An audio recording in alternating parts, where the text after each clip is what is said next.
Hey guys, Steven here, Fanatic Perspective. Got Kieran in the building. We're ready to talk some Texas football. It's a good night, as Coach Tashard Choice and Steve Sarkisian tweeted. Today's a good day. Hmm. Cedric Baxter Jr. commits to Texas, so exciting times here. And we're just going to talk ball with you guys living in the chat. Kieran's in the building, like I said. So ready to tap in with everybody. Kieran, what's good, man? Things are amazing. Honestly, I'm excited that we're recruiting at this level on the offensive side of the ball. It's an amazing day, a beautiful Wednesday out here in Los Angeles, California. Dying to get back to Texas in September. Finalize my travel plans. So for all my Longhorn fans that are going to be in Austin for the Texas versus Alabama game, I will be there to see you guys, and it's gonna be a really fun time. So Whoa, yeah, whoa! Breaking news! You will be there. You will be here for Texas, Alabama. I will be there for Texas, Alabama. Yeah, I will be. I've already said this on a couple of Twitter Spaces. If we win that game, you will see a 6'3" biracial man on Sixth Street, plastered, just gone, like absolutely gone. Like you won't believe that was me. You know what I mean? And be like, who is that dude In the running down middle the of the street? day, Oh no, middle of the day, 2:30, ass naked, wild. Like I'm going crazy. I'm going crazy for sure. But if bruh. that if that ends up happening for sure, that's how I'm coming. But let's talk about what's going on right now. Let's not focus too Yeah. much there on the future. Cedric Baxter, number one Hey, running back in the country.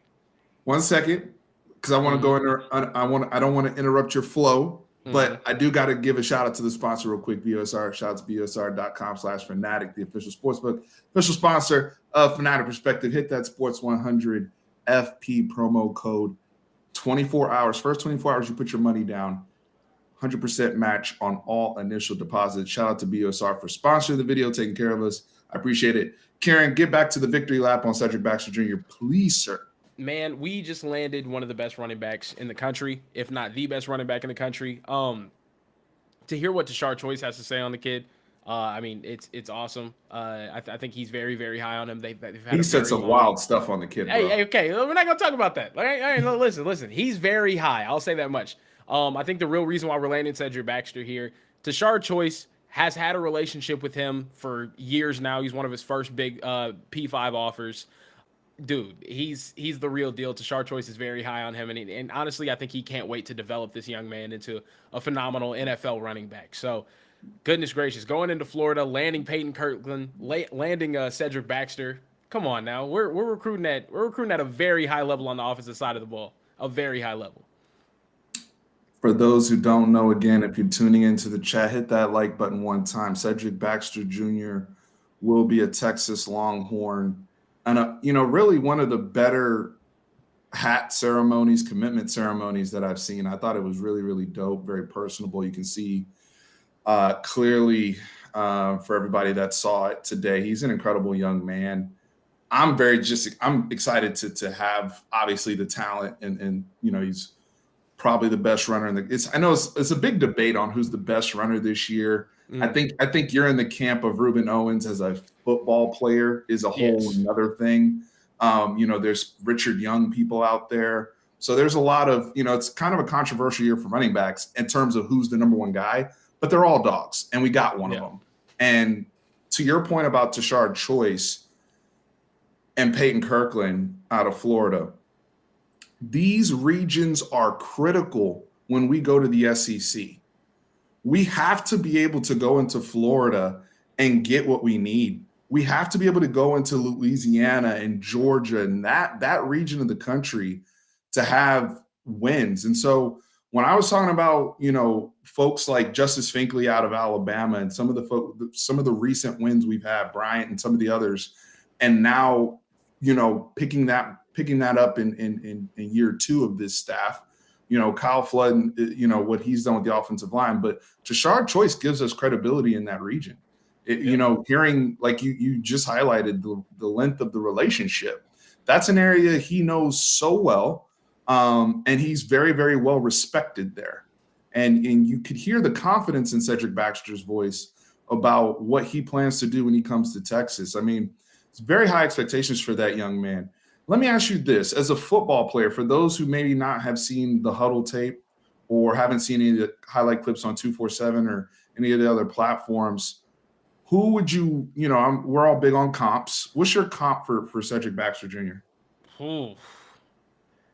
I have one. I'll let you go first. I have a very hot one that nobody's gonna like, but I have another one that I'm gonna try to come up with another one because Okay. my comp it's gonna drive people crazy. But go ahead. I see a lot of Todd Gurley in him.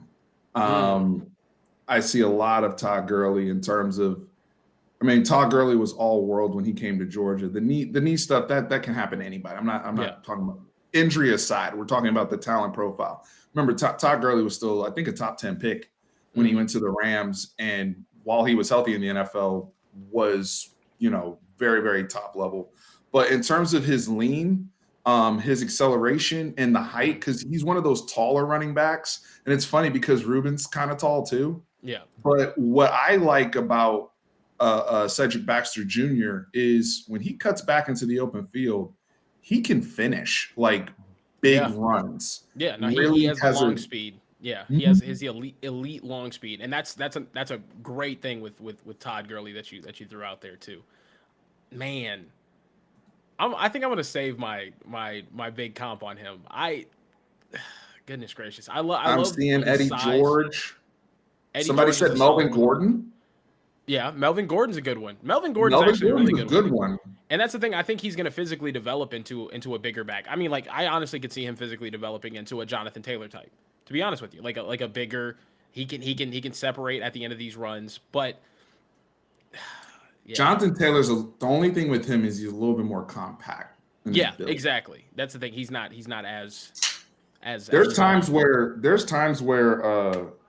you see Cedric running on tape, and he looks like a big receiver running down, but like a strider, when he's really. But that's the other thing. In short areas, he's actually really, really good. Yeah, no, he's phenomenal in short. Start. Yeah, I've been looking at his film a couple of times over the past couple of weeks, and what really surprises me is his listed height, and from what everybody says, is 6'1", but he's so good, and he has incredible short area quickness, which is why I think Jashard Choice is saying the things that he's saying about him. Like, he's extremely high on the kid. I'll just say that much. He's extremely high on Cedric Baxter. But man, to watch the kid in short space get his feet underneath him, he's incredibly balanced, and he runs extremely hard too. I mean, at the point of contact, I feel like that's like okay, I want to see him run through people's chest a little bit more. But at the same time, man, like the dude's a strong ass runner. Like I don't know. Well, I'm looking at his 24/7 profile here, and they're comping him to Darren McFadden, which I think is, good God, I would love for him to be Darren McFadden at Arkansas. Like, for us, that would be insane. I don't want to list my comp. I don't want to list my comp. Darren McFadden is interesting because Darren was a strider as well.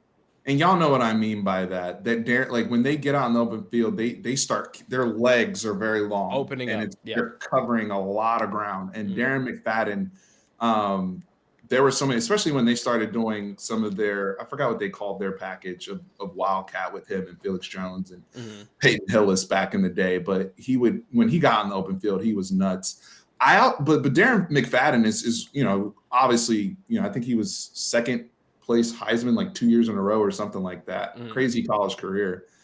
I like the short area quickness even more with backs, like weirdly, like in some of the vision stuff. You know what? But that's why I'm going Todd Gurley though, because the thing about Todd was he may not run over you, but he was really good. Guys would fall off of him, if you know what I mean. Like, he was very slippery in terms of falling forward and getting yards, and also what he was able to do out of the backfield. That's the other thing too. I don't know if I haven't seen him catch the football a whole lot. Like Ruben Owens, we know could actually play receiver. Like, that's a whole different ball game. Ruben Owens would be a highly ranked 4-star wide receiver, in my opinion, if he just played a receiver. That's why I still have him being that number one overall running back, just on my personal board. I've said that from the very jump. I'm not going to switch now just because we've landed Baxter. But okay, since I said that, I'm going to go ahead and give you my comp for Cedric Baxter. When I'm watching this kid run, when I'm watching him against this 7A Florida competition, and I'm seeing him go in and out of cuts really quick, bouncing to the outside after just completely shimmying someone or stiff arming someone to the ground, then bouncing to the outside and leaving everybody. Reminds me of Adrian Peterson. That's it. I'm just gonna say. I know that's a wild comp. I know people are gonna be like, Adrian Peterson. Texas fans are saying they got the next Adrian Peterson. No, it's not what I'm saying. I'm saying I think his He runs upside. down. It's his run style. Exactly. He's a long back with long arms. He opens up and he has the ability to get in and out of cuts just as quick as a tall running back like Adrian Peterson was. Just saying. Just saying. Reminds me of a little Adrian Peterson. Look, if we're talking about Adrian Peterson at OU and then what, without the injuries, what Todd Gurley ramped into, or Darren McFadden, it's that's not crazy in terms of the level of production player. I think with Adrian Peterson, he was such a rock star, especially his freshman year, where he came into college football and was probably the best, if not second best player in all of college football day one. Yeah. I think that's where the Adrian Peterson thing kind of sounds crazy. Whereas Todd Gurley, Melvin Gordon, who was mentioned earlier, McFadden, guys, they had to ramp a little bit before they they got their superpowers. My pushback with Adrian Peterson is I don't see that raw power that AP had. No, he doesn't. That's what I'm saying. He doesn't run through people's chests like that. No, he does. That's what I'm saying. I'm not saying he's Adrian Peterson. Good God. All right, Nash, I don't want to hear anything out of your mouth, by the way. I see Nash Talks Texas in here. Mr. Isaiah Nayers, Julio Jones. I don't want to hear shit from you, sir. I'm sorry, I don't. But what I'm saying is I think he has Adrian Peterson's abilities outside of him running through people's chest and just absolutely just people bouncing off of him.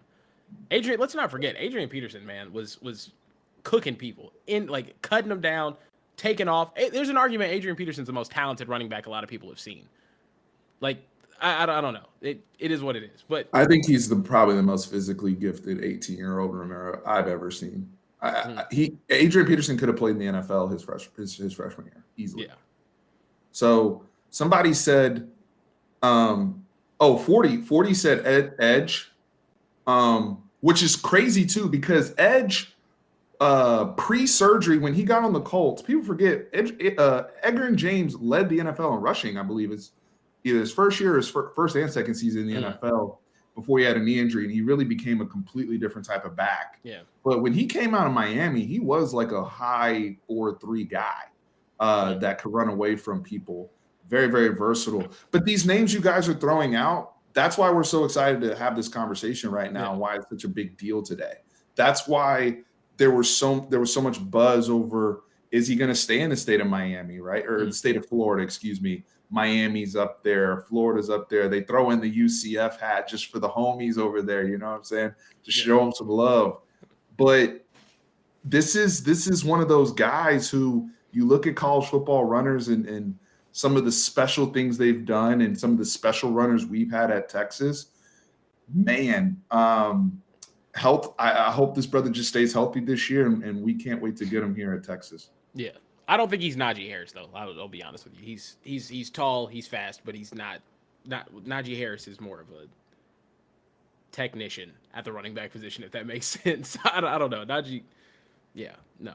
I don't see that one. But Eddie George was also more of a power guy.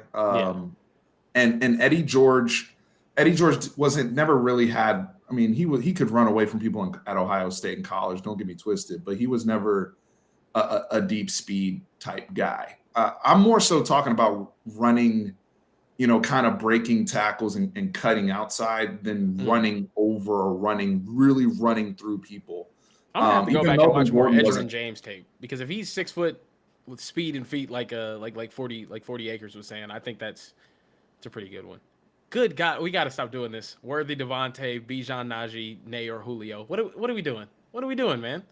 Man, people are excited, brother. Hey, look, the Kool-Aid is flowing. You're the one that made the bat. Okay. My fault. I'm sorry for that. Let's just erase the Adrian Peterson comp from memory. I don't want that on my conscience leading into the season. Just don't want it. McFadden McFadden, I mean, that's his comp on 247. I can see that one as well. It's actually not a bad comp at all. No, Yeah. no. What? Every school in the country would take Darren McFadden in a heartbeat. Like, Yeah. not like. Of course. Also, the cowboy hat, A1. Yeah. A1 hat gesture there. Phenomenal. Yeah. I was panicking for a minute because I saw someone tweeted some BS about Jackson State, and then he brought out the special box. I was like, oh hell no, bro, no, Dion didn't do it to us. Please tell me you didn't do it to us. But of course, ended up picking Texas. Oh my goodness, it's exciting getting some of these Florida kids, man. Like, I think the Texas roster needs more Florida kids with grills. You know what I mean? Like, I think the more of them that we have on the roster, the better we're gonna play. 100%, man. 100%. I mean, that's the thing. When you look at teams like Georgia and some of these teams, Alabama, Kieran, we talk about this all the time. Alabama's whole secondary in the national championship game It was from Miami. was from Miami. All of them were from Miami. It was crazy. Yeah. You got like 2 of them from Plantation from the same school. Then like the other ones were from American Heritage. It was like, good God, it's just, I don't know. You can't ignore the Florida talent, especially that South Florida talent, which is why I think a lot of Miami fans, if you've been on Twitter Spaces, are very high on Mario Cristobal recruiting Dade County. So we'll see. I will say this though, man, the fact that we're recruiting nationally at such a high level is really a testament to how good Sarkisian's offensive system is, because it's something that I noticed with Lincoln Riley at OU. Whenever their offense was going off, they're getting kids from Florida, 5-star wide receivers from Florida, running backs from all around the country, quarterbacks from Arizona, California, wherever.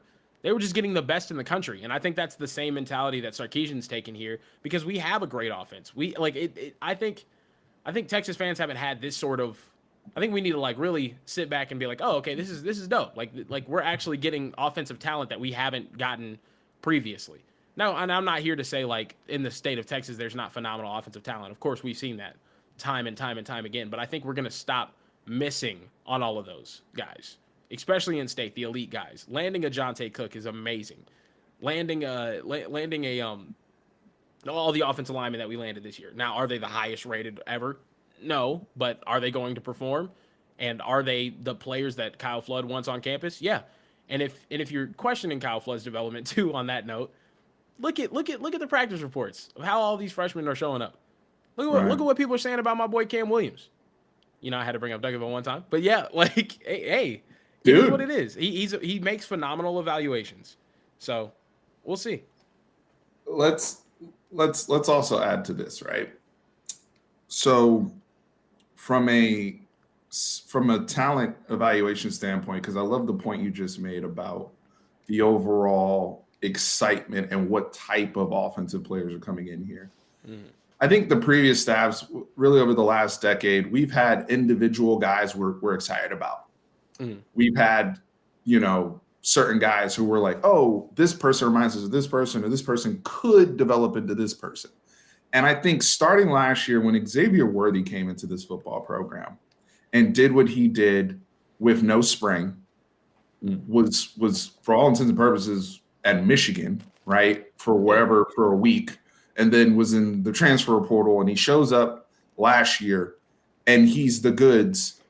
A1 since day one type stuff, right? But it's also the explosiveness and the just raw game-breaking speed.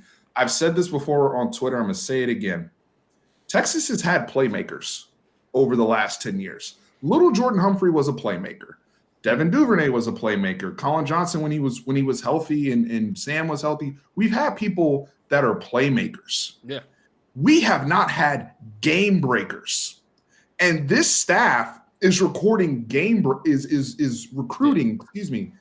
flat out game breakers. It's different, bro. I mean, even the people that we've faced, right? Seth's in here, OU and stuff. They've always had that guy, whether it's Hollywood Brown or somebody that scares the crap out of you vertically, right? Or can take it to the house at any given moment in time.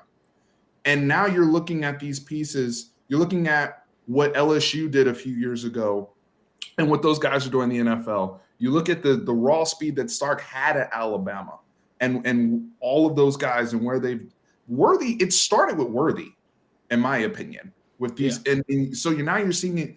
Some of the things we're hearing behind the scenes of okay, so and so is picking it up. Young guys are playing. These guys are game breakers, man. Foreman, I would say. The thing is, he played in the veer and shoot. And because of the way that offense was structured and his speed, he definitely could take the top off the defense. I mean, he won the dope. No, I'm not tripping on Foreman. Yeah, I can't call him a game breaker when we won 5 games that year. Like I can't. Like no, Hopefully like he was a difference maker for sure. 1 second, Kieran. I just want to make this last point. I'm gonna hand it off to you. Hopefully, you guys out there understand what I mean. There's a difference. Like there's a difference between somebody that makes plays and somebody that's like Tyreek Hill, where you can't even run a certain defense because they're out there. If y'all watch the NFL playoffs, you can't even sit back there because this guy's just going to run away from everybody. Do you guys remember Ardarius Stewart at Alabama? Dude made plays. He scored long touchdowns. He was on a national championship winning team. It was amazing. He wasn't Jerry Jeudy. He wasn't Devontae Smith. He wasn't just some unguardable figure on the team that could not be stopped whatsoever. Like you said, the Colin Johnson thing is a perfect example. Colin Johnson gonna have a great game. He's gonna catch a lot of big balls. He's gonna do a lot. But at the same time, he's not gonna give you 273 against OU. He's not. I'm sorry, like he's not. It's not gonna happen like that. Yeah.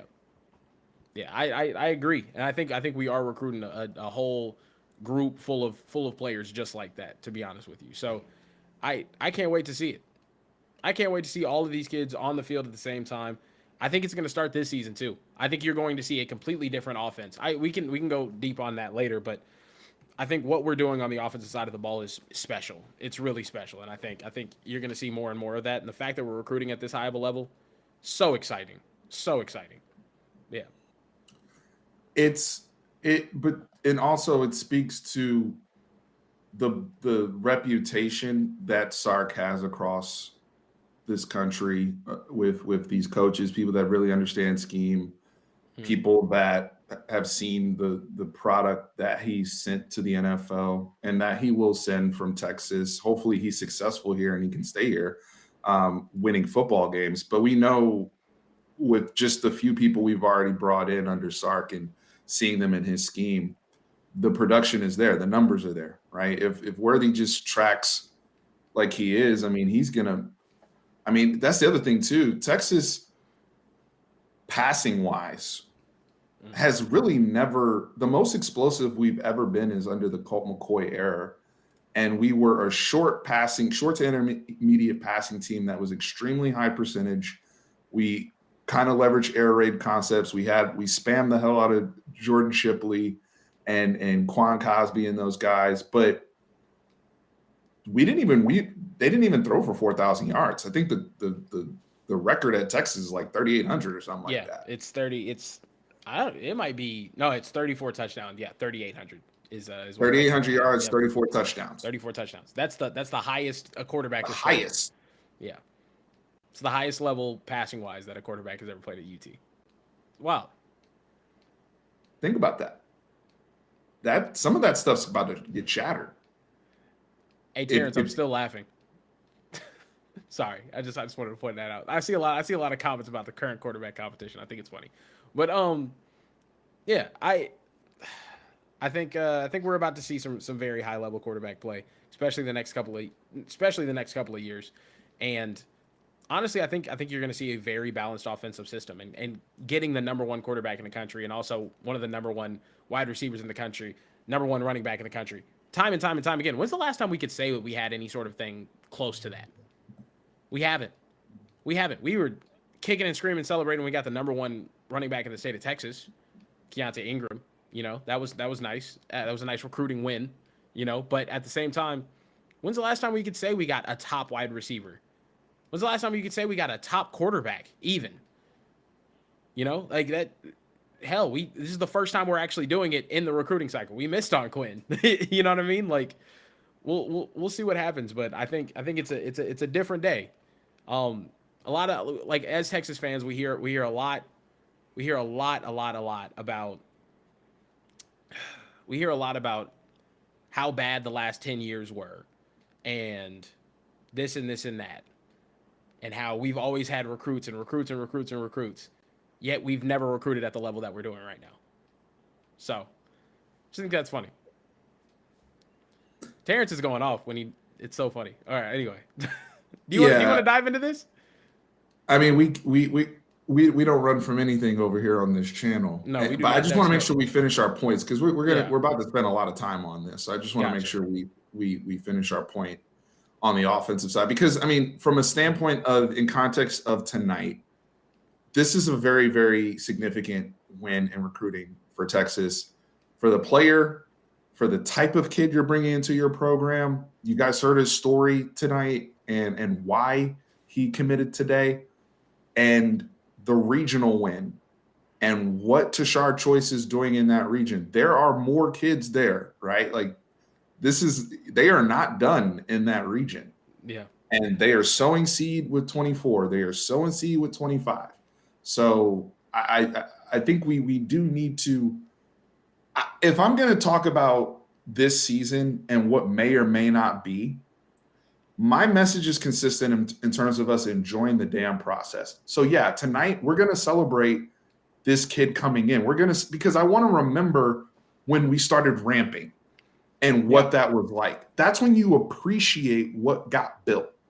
I wasn't around in like late 90s. You know, I mean, I was just being born. I was a newborn baby, but I didn't get to see the recruiting class with Sims and then you had the BJ Johnson, Sloan Thomas, Roy Williams, like all of those guys that were building up the roster that eventually turned into that 2005 national championship program, that decade of dominance that we had there, where we won 10 games every season for 12 seasons straight or whatever it was. I wasn't around to like see the build of that, and I hope that that's what this is. I really do. Me do. We just haven't recruited like this in a very long time, to be honest with you. We haven't. So we'll see what happens. Shout out to Jarek up in here, Jant Sports. But yeah, we're going to have I got to hit you up in the DMs, brother, because we got to get our too early Alabama preview done and filmed. I want to get that done this month. So, Jarek, we got to get you on here. All right, Kieran, now we got to get into the current stuff because everybody wants to have their hot take. They're itching right now. It's like a bunch of dogs behind a gate. It's crazy. So I'm excited. Everybody knows the pads are on now, and now we're getting, we're getting real reps. Everything's more physical. We're kind of heading into what will be our first scrimmage this Saturday, and the practice reports have been. Everything is thoroughly being scrutinized right now. Yep. And, there's this fear, I guess, we're starting to go into camps again, it feels like, Kieran. Yeah. Starting to go into camps again. Where do you want to even begin tackling this? I don't even think we're going to go into camps again. I think we're going to hear a little bit here about I don't know. I think everybody's kind of on one side or the other when it comes to when Quinn starts, but not really if Quinn is going to start. You know what I mean? Like, to me, that's what I've picked up on. I think the majority of people are just like, oh, well, is Quinn going to start as soon as the season starts, or is Hudson going to start the first two games? I don't see either of those scenarios. I don't see that scenario happening at all. I think Steve Sarkisian's gonna pick a starting quarterback before the season. I think he's gonna roll with them the entire way through. So I don't think we're gonna get into the whole debacle that was last year, where you pick a starter right before game one, and then Sarkisian saying, "Hey, he's gonna play the first half, and then we're also gonna sprinkle Casey in there somewhere." That's not gonna happen this year. I don't see that happening. I truly don't see that happening. I think Sark's gonna pick a guy. He's gonna pick a starter, and we're gonna roll with him. And I honestly think it's going to be Quinn Ewers. Like, if I'm just putting my prediction out there, I think it's going to be Quinn Ewers. I know what you guys are hearing right now. It's the first week of fall camp. I completely understand. Offensive line, I don't think that's going to be the starting offensive line that ends up going out there week one either. I think there's some freshmen that are going to build up and get into that starting offensive line. It's been, 5 practices at this point? Come on. give it some time. Well, especially for the freshman offensive line, they're licking their chops for Saturday. When we get to go live and they can break down, okay, this is what it was like in a simulated game situation, and we're able to hold our own. We're able to understand the checks. We're able to not just the physical. I think we already realized the freshmen probably are. I hate to say this, we're probably even more equipped right now to hold up physically. Yeah. The question we have, because we're also going to get into the whole Junior Angulau angle that is coming on at center, but can we have the mental aspect, especially if you go young at quarter? Well, either way, you're going to have a young quarterback because Hudson Card, yes, he has experience in this offense, and yes, he was here last year, but he didn't play that much football. Yeah, he didn't take a whole bunch of snaps. So either way, you're going to have somebody who is experienced at quarterback. You're likely going to have an inexperienced offensive line. So the communication and some of the mental battle is going to be very interesting. But if these freshmen, they're like, you know what, let's get to Saturday and see what we look like in a game scenario. Because I know we ain't going to look as bad as so-and-so or so-and-so. And I think we're starting to see that play out already. Yeah, I cannot wait to get to this scrimmage on Saturday, just because I think the scrimmage and then the next couple of days is gonna kind of determine what this roster kind of looks like. I think when we see what happens at the scrimmage, and then after that, everything that like those days following, I think when the depth chart starts getting moved around, I think you're gonna have some more clarity here. But guys, it's the pads just got on. The pads literally just got on 2 days ago. Like, I think we should give it some time for sure.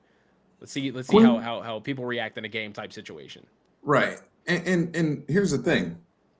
We're talking about young quarterbacks. The problem is we're desperate.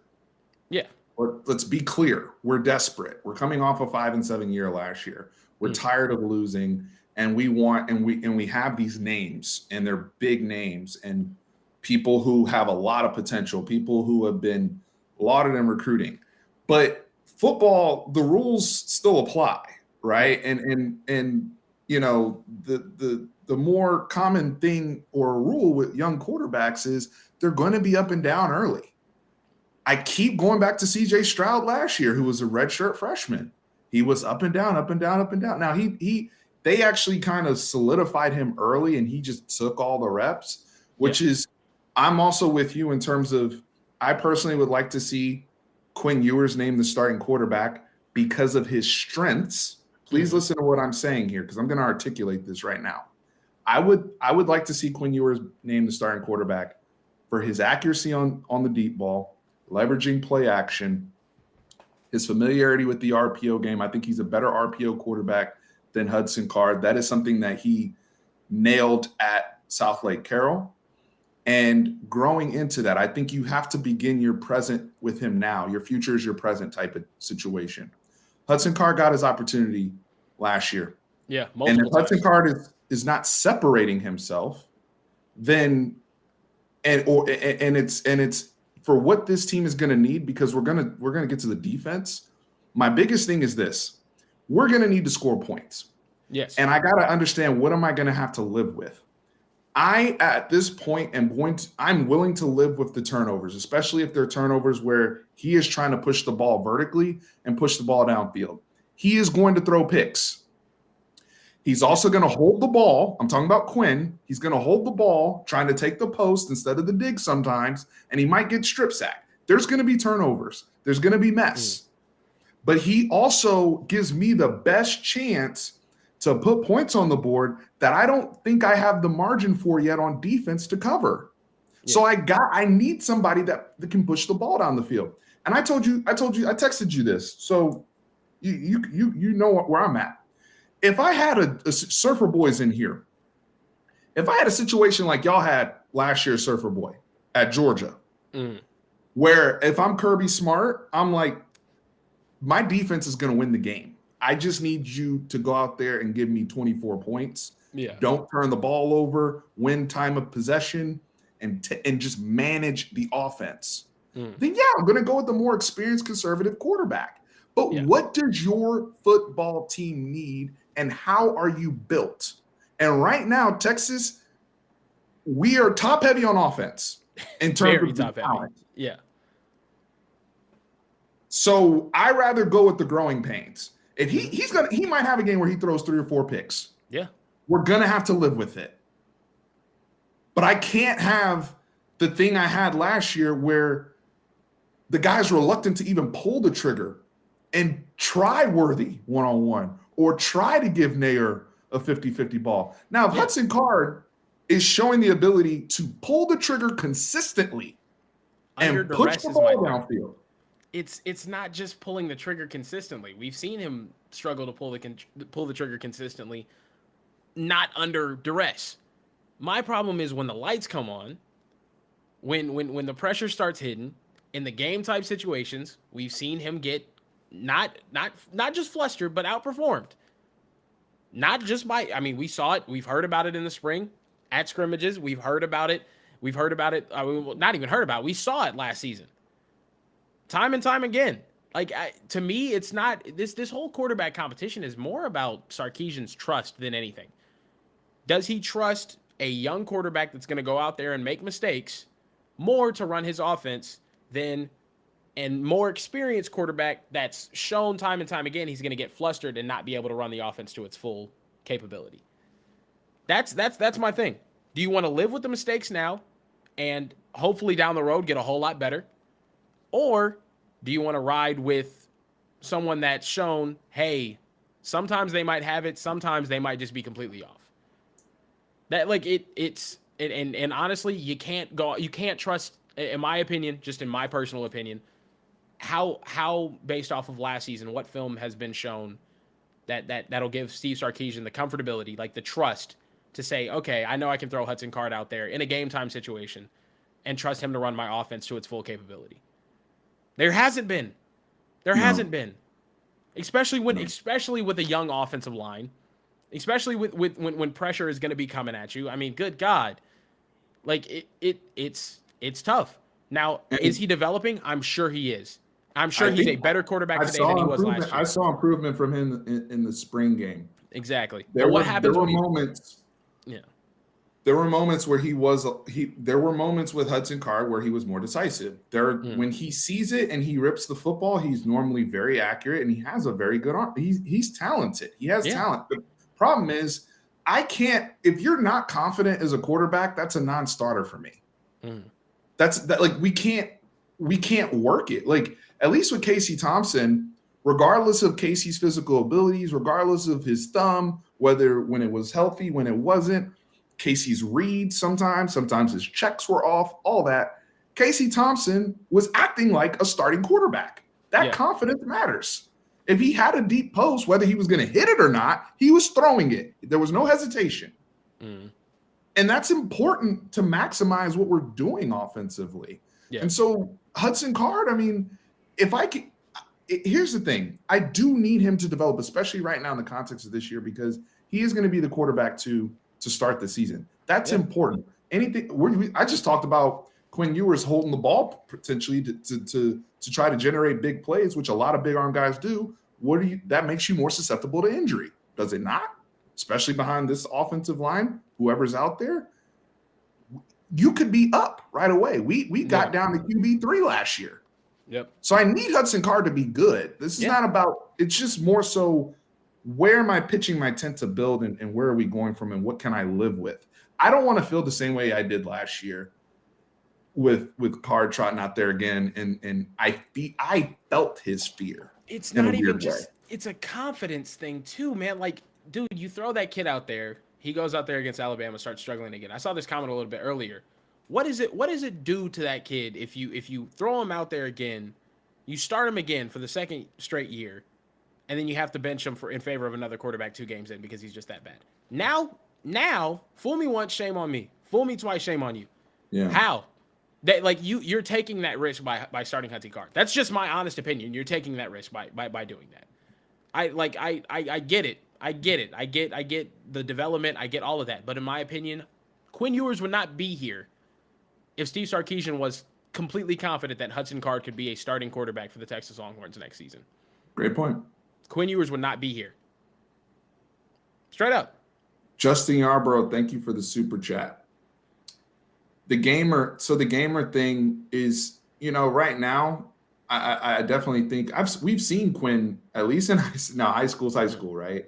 And they both went to 6A, big ass 6A programs. The thing about Quinn though is at South Lake Carroll, we saw him playing injured and outmanned against certain teams that they went up against, and you saw this warrior type spirit that you want out of your quarterback come out of him that This we've dude had a seen hernia on injury film. and had 2 incompletions and 6 touchdowns against Euless Trinity in a playoff game with a hurt hernia. Man, Quinn Ewers was that dude, and like I'm not saying that that's gonna immediately translate to the field. Obviously, he's got a lot of learning to do. The college game is different, But man, like he's legit. He's legit. We got a $20 super chat here from Texas Transplant. If we don't have any marquee guys to fit that edge position, Coach K's defense, do we abandon scheme and try to fit our guys? Thank you for the super chat. Can we table this? Because I want to finish on the offense and give the defense. It just helps me stay focused with my thoughts, and making sure that we address everything we want to address. So thank you for the super chat. We will get to this because this is a big topic that we need to discuss. But I think we agree on the quarterback situation, Kieran. I mean, at the end of the day, we got to do what's best for this football team. Quinn Ewers, I believe, whether he makes mistakes or not, he's the type of person that I don't think that's going to impact. Now, he has to learn from mistakes as they happen. I want to say that too. But I don't think that's going to all of a sudden make him gun shy. No, I don't think it's going to whatsoever, to be honest with you. To me, that's one of Quinn Ewers' best qualities is the fact that dude will go out there and throw a pick, come right back out and try to drop a 50-yard bomb on you. Straight up. Straight up. You'll see it time and time again. Like the kid's got it like that, man. He's a tried and true slinger of the football. He will do it from any arm angle, from any leg positioning, and it's going to come back to bite him in the ass a couple of times, for sure. It will. But at the same time, the way this man goes out there and will chunk that ball to where he needs to, it's going to happen consistently, time and time and time and time again. The dude's just got it. Let's jump to the offensive line. So Junior Angulau, the developing story right now is the reps he's getting at center, and there's from depending on who all this stuff. I think it's you can probably say that there's a potential battle for center between him and Jake Majors. We know that Jake Majors has been really the leader, especially upstairs with the offensive line and the checks, and Cerebral has added some experience over the last couple of years, even going back to Tom Herman, but has had an issue with strength, right? And we saw that on display a few times. We were really, really exposed last year. We have some guys in this conference that will play that can give us issues. And these coaches have been, Kyle Flood especially, has been more than clear about what he wants to do and how he wants to do it. He wants big humans. He wants to be physical. He wants to be able to run inside zone. And I need to be able to, on certain, double teams, if I'm running duo, any of this, we can't even get into all of our inside run scheme like we want to because we have people inside that have severe limitations. So if I take a guy like Junior Angulau and I try to train him up and see what he can do, that helps mitigate that issue, right? So just your take right now with what you're hearing on the offensive line. So with Junior Angulau at center, I think it does two things for you, right? I think if he's starting at center, you're gonna have 2 freshmen starting on the offensive line somewhere. Like if you look at the numbers, you look at the people that are in contention right now to be with a starting job at week 1. I think if you told me right now Junior Angulau is going to be the starting center, I'm like, oh wow. So 2 freshmen got in the starting 5 easily. Like that's to me that's what that means. I think now, okay, how do I say this? I think with Angulau at center, you do have higher upside on the offensive line, but I think it's going to be an adjustment. I think down the line, that might be the move. That might be what makes this offensive line a whole lot better. Now, hearing a lot of the first team reps, he's going to have to take those anyway because he's going to be our backup center regardless. Like Right. say if Jake Majors goes down, he's going to have to get those first team reps. Like he's going to need And this just got noted right here in the comment. Yeah. He would be our Derek Kerr starter in that scenario, correct? Yes, essentially. He's going to yeah, I mean, well, yeah, he's going to play. Yeah, he's still going to start on the offensive line, of course. He would start, but yeah, he would just start at guard. And then we would be replacing two positions. You'd be moving if something were to happen. So if I had to put a hot take out there, I don't even know if it's not a hot take whatsoever, but if I had to put a prediction out there, I would say that he still starts at guard, Major starts at center, but you end up just having one of the freshmen start. Either Kelvin Banks, I think it's probably going to be Kelvin Banks. I'll just say that much. But if Angalau is playing center, I'll be honest with you. My personal opinion, I'm more excited for it. I'm more excited for the growth and what this offensive line can be if Junior Angalau is playing center. I don't think we're going to get bullied or pushed around. I don't. I don't see people blitzing us up the middle, just completely reshaping the pocket time and time again if Junior Angalau is playing center for us this season. Like we saw this happen last year against Oklahoma. We saw this happen the year before against Oklahoma. Like I just don't see that happening. I think we're going to be a very for lack of a better term, beefy unit on the offensive line. And I think if he ends up starting, I like it. I like the move. As a matter of fact, I want the move. I was screaming about this in spring. I was telling you and Texas Homer, I like Angalau at center. Will that happen? I don't know. Majors is a very smart guy. He started last year. He did an okay added job. Weight too. Yeah, he's added weight as well. He's got up to about 315 is what they're saying, but I don't know if he has the same natural frame and ability to not get moved like a Junior Angalau does. So if that ends up being the move, I'm all for it. And also, at the end of the day, we're building for the future, man. I don't think anybody's expecting a national championship this year. And if you are, I'm sorry, you shouldn't be. Like you're setting yourself up for extreme amounts of disappointment. But I think this offensive line, these guys are going to play. When you're hearing that 4 of them right now are in the discussion to be starters, when you're hearing Devine Campbell, Kelvin Banks, Cole Hudson, and Cam Williams are all looking insane, they're going to get on the field. They're going to get on the field. We're going to need them next year. So why not get the party started this year? Go through a little bit of growing pains early on. You got a young quarterback. You have a. I understand like everybody wants to win right now, but man, you get them on the field, you get them experience. Next year is going to be crazy. It's going to be crazy. So that's just how I feel about it. So I'm all for Angalau playing center. It's tough for Jake Majors, but I'm all for it. Just want to address the super chat here real quick. C-Doc, thank you for the donation. We really appreciate it. Yeah, I mean, I know stage fright sounds like, it's harsh term, but, this is the reality of college football. And the way, granted, I don't know when's the next time we'll see an environment like Vietnam was. I knew it was going to be crazy down there from everybody that went there, said it was even worse than they even expected. Those people had, almost 15 years built up of wanting to just annihilate Texas. That's the only thing they had in life to look forward to. And so that's where they channeled their energy. Now, in regards to Cedric Baxter, absolutely, Bees killed it. What we hope for with Hudson Card, though, is that even if he does not win the job, he is developed enough to where he does not lose himself in these football games, and he's able to go out there and perform and be at least the guy that the coaches see in practice in terms of accuracy and just understanding the offense and keeping things moving. Look, there's a lot of playmakers on this offense, guys.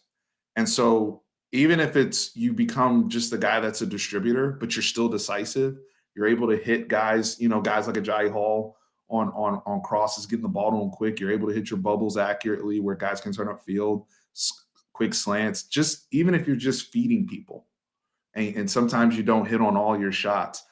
I just can't have the whole going 3 and out with the quickness and we're holding the football. And I don't even I remember looking at that box score for Arkansas, and it was the ugliest thing I've ever seen.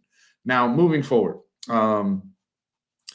in terms of your boy, Cam, Big Cam, I want to give you credit, man, because you were loud, brother. You were loud about Cam. You were like, bro, if anyone could start at tackle in the freshman and in that freshman group of offensive linemen, it would be Cam Williams or Kelvin Banks. I was saying that the entire time. Kelvin Banks going out there doing the damn thing. Cam Williams is putting his name in the discussion. That kid's gonna start at right tackle next year for us. Sorry, it's gonna happen. That's my prediction. Thank you, Dustin. You guys know what to do when you're in here. We got 400 in here. Great group tonight at 9:54 Central. Make sure you hit that like button, show us some love. We try and grow this thing, man. And make sure you guys go and put Kieran's stuff on here. Make sure you guys are following Kieran on Twitter. He's putting out content nonstop now. Some things that I sometimes I don't necessarily, a brother doesn't necessarily agree with all the time. If it's the Cam Newton thing, man, I'm sorry. Like I literally idolize Vince Young. I think he's phenomenal. But I have Vince Young's jersey right there in my room. He's my favorite college athlete of all time. Cam Newton took a sorry ass football team all the way to a natty. I had to give him credit. I had to. I'm sorry. It is what it is. But so can I get a clarification on that though? Are you saying he had the greatest college football season ever? Or you're just saying outright he's the best player ever? I'm saying he's the best player I've ever seen. Like I think he's the best player of all time. That you find me. Look. I completely understand.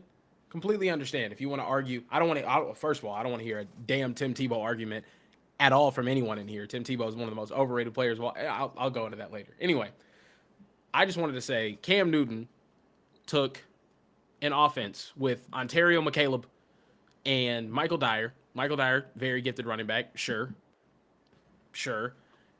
Wide receiver. Name me one wide receiver off of that team. Darvin Adams was good. He was a good college receiver. Darvin Adams had 900 yards receiving the year before Cam got there, and I think put up like another 8 year before Cam got there. Huh? What was 8-5? They were 8-5. Yeah, and they were 5-7 the year before that. That team would have gone 8-4, best case scenario, without Cam Williams being the quarterback of that team. He was the difference maker. Now, the one player that I will accept the argument with is Vince Young. Vince Young showed up in every big game. Every big game he showed up. I mean, obviously not 04 OU, he shut up. But after what happened against OU in 04, this man was the most untouchable, best college football player I've ever seen. So, I will say this though: Cam Newton completely turned that Auburn team. He soloed the SEC. He soloed the SEC without the best team, without the best roster. Find me someone else that has done that. Alabama, defending national champion Alabama, 24-point lead. Nick Saban's defending national champion Alabama with Julio Jones, Mark Ingram. He came back on them, beat them after being down 24-0. Took that team that had no business even being remotely close to an SEC championship all the way to a natty. Like I said, outsprinted Patrick Peterson to reach the end zone. Stiff arm freaking Tyrann Mathieu, juke toot. Come on, bro. I think that was one of the greatest was in that secondary too. Okay, so that play with Patrick Peterson, you pointed out Honey Badger being on the field too. That I remember watching that live, and I remember saying, "Oh my God!" Like that was unbelievable power, speed, just raw, crazy ability. Cam Newton I think he's, I got him right there with Joe Burrow, greatest individual seasons ever. But I can't say somebody is the greatest college football player of all time when they had 1 year. When they sat behind Tim Tebow for 2 years, and you're bashing Tim Tebow, but he's his backup quarterback for 2 years. Sat behind Tim Tebow for that is the laziest take. That is the laziest take I've ever heard in my entire life. Hold on, Steve, that's a terrible take. That's a terrible take. Sorry, go ahead. I'm not done. Go ahead. So you mentioned that at the time Auburn was playing, that there was nobody on their offense that people would have said, "Oh, that person's going to the NFL." Michael Dyer was the 8th ranked recruit in the country, and that was his freshman year. And the following season, he goes all SEC running back. Sure. Michael Dyer did not make it to the NFL. It had nothing to do with his talent. He was getting in trouble. He was the number 1 ranked running back in the country. That's it. And that leads me to the third thing. Go ahead. When we talk about big games, biggest game of the season is the national championship game. Sure. And Cam was average in that game against Oregon. Michael Dyer, that last drive, was the one that ran them down the field to get to kick that field goal to win the national championship. Oh, and by the way, Michael Dyer won offensive MVP of the national championship. So I'm just curious how this person could do it with no help, but then Michael Dyer is the MVP of the game. That just Of one game of the biggest game. after a 45-day layoff Of the biggest between both of these games. But time Or, out. how many? It was like 38 Vince or 40. Young. It was something crazy. It was like one of the wildest layoffs ever. They Bro, were literally but making Vince a point Young, of how long the layoff was.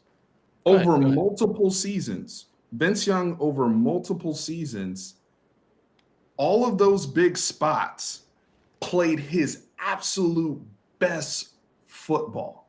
There was no doubt Sure. who was the best, most dominant player. I'm all for the that Vince year. Young. I'm all for that too. But also Vince Young had Jamal Charles. Don't care what Michael Dyer did. Way better running back than Michael Dyer. The dude led the NFL in yards per carry. One of the most underrated running backs of all time, actually, if you start talking about it. He had Ramon Taylor. He also had David Thomas. He had 3 NFL offensive linemen. He had Lima Sweet, an NFL wide receiver. No, I'm not talking about David Thomas. David Thomas was fine, though. Like, okay, sure, take David Thomas out. He had Lima Sweet, another NFL wide receiver. Like defense, we could talk about defense. Auburn had an amazing defense. They did have a good defense, but Nick Fairley was like the main one. If you are on a team that happens to have some guys that are better, you're saying you're automatically disqualified from being the greatest. I'm not saying that. I'm saying because I see people do this with Joe Burrow. And look, I'll put it this way. I think Vince Young, that Vince Young national championship season, I think he would take that Auburn team to a natty too. I think he would do the same exact thing. And I think he'd put up similar numbers if he was in the same system. The only thing is, I watched Cam Newton do it. I haven't seen Vince. That's the only argument. I'm fine with the Cam Newton comparison, but I wanted to go back to your Tim Tebow thing. Is Marcus Mariota less of a quarterback because he sat behind Darren Thomas his freshman season? He redshirted. Is Vince Young less of a quarterback because he sat behind Chance Mock? Because he split time with him and reps? But both of them, both Mariota and Vince Young were starters their following season after 1 year of redshirting. They both were starters. Okay, did he not get benched? Did Vince not get benched? Did it not? It took Cam Newton 3 years to become a starting quarterback in D1 football. That's a fact. He sat behind the Heisman Trophy winner. He sat behind. Hold up. Chris Leak. But you said he's the best player ever. He is. So if he's the best player ever, no. Hold up. If Urban Meyer had a chance to start Cam Newton, put it this way, if Cam Newton was still at Florida in 2010, they would shit on every single thing that Tim Tebow did that year before. I don't want to hear shit about Tim Tebow. Tim Tebow. Can you imagine? One sec. Can you imagine what Cam Newton would look like with Chris Rainey, Jeff Demps, Trey Burton, Riley Cooper, Aaron Hernandez? They would look way better than Tim Tebow. Tim Tebow is a fucking product. I'm sorry for cursing. He is a product of his environment. He is a product of being on one of the most stacked teams ever. That team was dangerous. So dangerous. They're dangerous on and off the field. That team was incredible. No, I'm sorry. Tim Tebow got handed off. The team was incredible, but hold on. You still have to – there's more to it than just, I'm playing with all these talented people. You still got to manage personalities. We know how crazy that Florida team was. I can't wait till when we get the documentaries on all those maniacs that were in the locker room back then. You still – Tim Tebow was still that dude in terms of every single short yardage scenario. Yes, Cam had the body and the build to do all of those things. That's not my argument. But here's where I can piss you off, though. I do recall Cam Newton losing reps to John Brantley when he was at Florida. For those who don't remember, John Brantley was another 5-star quarterback, and they were going back and forth for reps. Okay. I'm just saying. I want to make something. He was losing reps to John Brantley. You are blaming Cam Newton for being the Alex Moran of the Florida football team. Now hold up. The dude got there in 2007. His freshman season, he didn't redshirt. He did not redshirt. He didn't redshirt his freshman season behind Tim Tebow's Heisman year. Tim Tebow wins the Heisman. You don't think you want to play. You're right behind a sophomore Tim Tebow. You don't think he lost some motivation sitting right there behind? I mean, he stole a laptop the next season for Christ's sake and got kicked out of campus. What are we talking about? Then he sits behind the Heisman winner. Of course, he's not going to start over the Heisman winner in '08. He leaves. He steals a laptop, does whatever he does, goes to Blinn Junior College, wins a national championship, completely destroys the entire JUCO scene. Kieran, I get it. right. It's JUCO football. He You're goes right. back up. No, hold on. The MVP of JUCO and won an natty. You know what sold it? You know what sold it for me though? This is the stat that I saw that sold it for me. You remember how efficient Marcus Mariota was at Oregon? You remember how just crazy he was at Oregon. The dude, I think he threw like 44 touchdowns and like 3 picks that Heisman winning season. 100%. Cam Newton's season, his one season at Auburn, he had a higher passer efficiency rating than Marcus Mariota in his Heisman winning season. And he also ran 20 touchdowns on the ground. And he was the nation's leading rusher. Absolute dog. I'm sorry that he's the best. No, we have never seen college football played at that type of level ever. And I don't think we are going to see that again for a very long time. Now, listen, if you want to say the 1 year thing, I completely understand. Vince Young, I'm all for the argument. I think if he was in that era, he was just that special too. But I got to give it to Cam. Soloing the SEC on what would have been a 7-5 program is untouchable. Untouchable. Anyway, it's just how I felt about it. Yeah. We're gonna. But here's the thing though. When you say play at a level, for me, Cam's passer rating that year in totality, outstanding. He also was a beneficiary of a very early Gus Malzahn coming into college football that was messing people up. And you saw what they did with Nick Marshall and them boys and what's his name? Trey Mason when they went and played Florida State in the national championship. Yeah. Like what Gus Malzahn was doing schematically was really, really, really different. I haven't seen somebody in college throw the football the way Joe Burrow threw the football. I know he had Justin Jefferson. I know he had Jamar Chase. But when you look at where he was placing, he did not miss. Sure. That whole 2019. He ate pressure every single time. He was getting the ball out quickly. Perfect. Like, I don't know if you can play quarterback better than what he did at LSU over 15 games that Joe Burrow did what he did. They made us think that AJ Terrell wasn't good. Yeah. And look what that AJ offense Terrell's was so doing good now. that people that's the most overrated offensive line ever. They won the Joe Moore Award and gave up like 34 sacks that year. Like their offensive line was actually not good whatsoever. It was just not good whatsoever. But let's it's a fun we got to get back to debate. some Texas. Yeah, we got to get back to some Texas talk. I want to pass this to you because brother, I think it's time for you to really have the platform to go public about this, and I want to let you roll. I'm not putting up the PK sheet, okay? We're about to talk Texas defense, guys. I'm not putting up the PK sheet.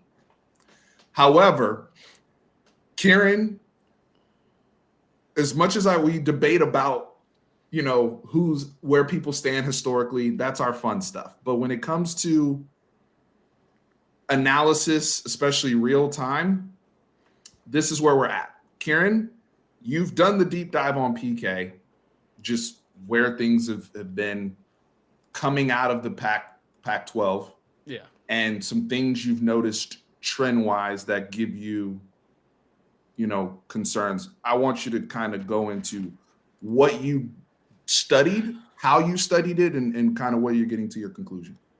Okay, so first things first, I want to make things very clear. I do think PK is a phenomenal defensive coordinator. Everything that he's done in the past, I think is incredible. I mean, like holding teams to what he's held them to, great. But what I've noticed through looking back at past games, at statistics, at watching these games, film time and time again,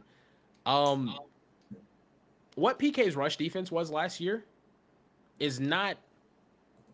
It's like as far as like on a game-to-game basis, as far as like a schematically what he's giving up, is not really just an anomaly when it comes to his play. Even some of the best PK defenses have had games where they gave up 200 yards rushing. I think it was either the 2016 or 2017 season. They gave up 300 yards rushing to Arizona. Like, not a great Arizona team. Khalil Tate wasn't playing on that team. That like just straight up gave up 300 yards Oh, rushing that on the wasn't ground. Khalil Tate. That No, wasn't it was Khalil Tate, not Khalil Arizona. Tate. I was No. about to put 150 on just for Khalil Yeah. Tate being Khalil Tate. Oh, that wasn't. Oh It shit. was not. I'm Okay. gonna see if I can bring him back up now. Hold up. I thought Because that it was just okay. yeah, it's not the best. So essentially, he does run a very bend don't break type defense. The year that they went to the playoff, 2016, right? That year they gave up against Air. It was the 2016 year. They gave up 308 yards rushing to Arizona. They gave up 230 yards rushing to Oregon, 213 yards rushing to Utah, 177 to Oregon State, and then they gave up 269, if you guys remember, in the playoff game against Alabama. They did a phenomenal job stopping the passing attack. I mean, it was Jalen Hurts could not move the ball whatsoever, but then they just started handing to Bo Scarborough and tore up that Washington defense. What I've learned is PK's system is very reliant on elite players on that defensive line, and it's also extremely reliant on bending but not breaking. You're gonna have games this year where we give up 200 plus yards rushing 200 plus yards rushing. It's gonna happen. It's gonna happen, and it's gonna continue to happen, in my opinion. I think even his best units, the fact that this is the unit that was the strength of that team, they gave up 300 yards rushing against Arizona. What PK is going to be good at is playing complementary football. If you are capable of controlling the ball on the offensive side of the ball, if you're capable of running it effectively, if you're capable of having your long 10, 15 play drives where you go and you score, the efficiency that you saw on the 2020 Alabama team, that's the type of efficiency that you need to be able to work with PK. And I think him and Sark could be a phenomenal blend. But at the same time, if we're expecting some unit that goes out there, and this is my big concern, especially going into the SEC, that will run the ball down your throat if you're not ready. If you're expecting a defense that's not giving up 150 yards rushing per game, I don't think we're gonna. I don't think you're gonna be a happy camper, to be honest with you. That's what I've noticed. I'll go through some more here though too. The 2017 season. This is the funny part though. The 2017 season, Washington had the number one rushing defense on a yards per game basis in the country. They had the number one rushing defense in the country. But also in that same year, they gave up 247 rushing yards to Oregon, 203 to Penn State in that bowl game. Obviously, that's Saquon Barkley. That's tough. But they also gave up 195 rushing yards against Stanford. It's even in the best years, he's going to have games where you're capable of running it down his throat. And I those think are three very, very, very different types of schemes offensively as well. We know Stanford is as pro style as it gets, multiple tight end looks. They're gonna run the ball down, in between the tackles and really be physical. We know Oregon was more spread to run, right? And so very different pace, tempo, like even the tempo, everything's different. And then Penn State, similar, kind of in between both worlds with a pro style runner and Saquon Barkley. So things to just be aware of. I feel like, guys, because that's part of the reason why I think there's conversations about what is the base defense. Are we ready to even go all the way there to what they were running at Washington? Where Kieran, I believe you're talking more 2-4-5 in terms of what PK was doing traditionally. He's running a 2-4-5, and the thing is, there's a lot of space up front. There's a lot of running to the ball happening there, and you're not going to give up explosive plays, and it's fine. It's good for what Washington needed to do, especially because they were able to control the ball on the offensive side and kind of take away that time of possession. And that's the thing that you'll see a lot too is they want to force you into turnovers and mistakes. So if PK's team is not getting pressure, if PK's team is not forcing turnovers, it is going to be a long night, an extremely long night. But, it is what it is. It is what it is. And also stopping in the red zone is a huge factor, though, too. It is a huge factor there. You need to be able to stop people in short yardage situations. But we'll see. Yep. Hold on. I did want to. Texas Transplant gave that $20 super chat earlier. Oh And yeah. we were Thank talking you. about that one. Yeah. While you answer that, I'll pull it back up, and I want to Yeah. get to Seth's. I want to get to this one and Seth's question about who I wanted, because this is actually gonna all kind of boils together. But Yeah. go I was ahead. I was looking for the super chat earlier, but I know it was about PK. Oh no, he was talking about the edge rushers. That's what it was. He was just like without any Mhm. marquee edges. Uh, I think I believe that's what the question was about. But I think I'll find it. Keep yeah, going. we gotta find it. But if it's a question about the edge rushers, I think we don't really have a marquee guy on the edge. I think you're going to see Overshown move around a lot this year, and I think that Overshown is going to end up being that guy that gets the pressure for us. I think he's going to be our sack leader this year. I think he's going to have to be our Superman this year, to be honest with you, especially given the fact that we're going to move him around as much as we are. Um, but I'll be honest with you guys. I'm not gonna lie to you. I'm not confident in the defense. I'm not. I'm not confident in the defense whatsoever. Like it's really the reason why I'm not really sipping the Kool-Aid this season, because I think our offense is going to be very, very dangerous, special. But defensively, I don't see it, man. I can go all day on missing O'Shawn Mathis. I can go all day on it. I really can, because I think he was a need. He was a need. And I don't want to depend on freshmen coming in and just having some all world type breakout to save us.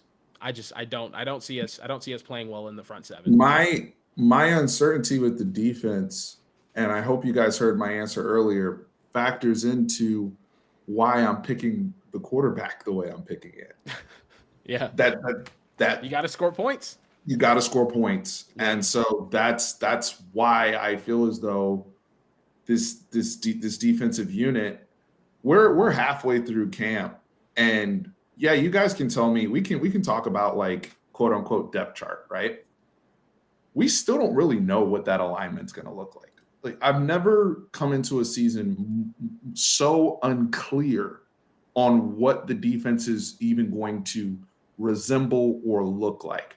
A lot of coaches, so this is going to lead me to, and hopefully that addressed the super chat question. And thank you for that donation. I really appreciate it.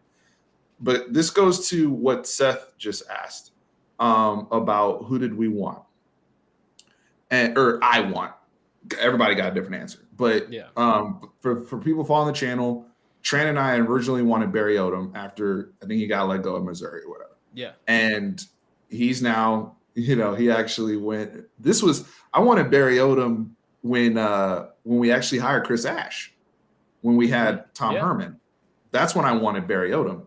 But Barry Odom went to Arkansas and now been there a couple years. And so again, I think we did try to pursue Barry Odom then.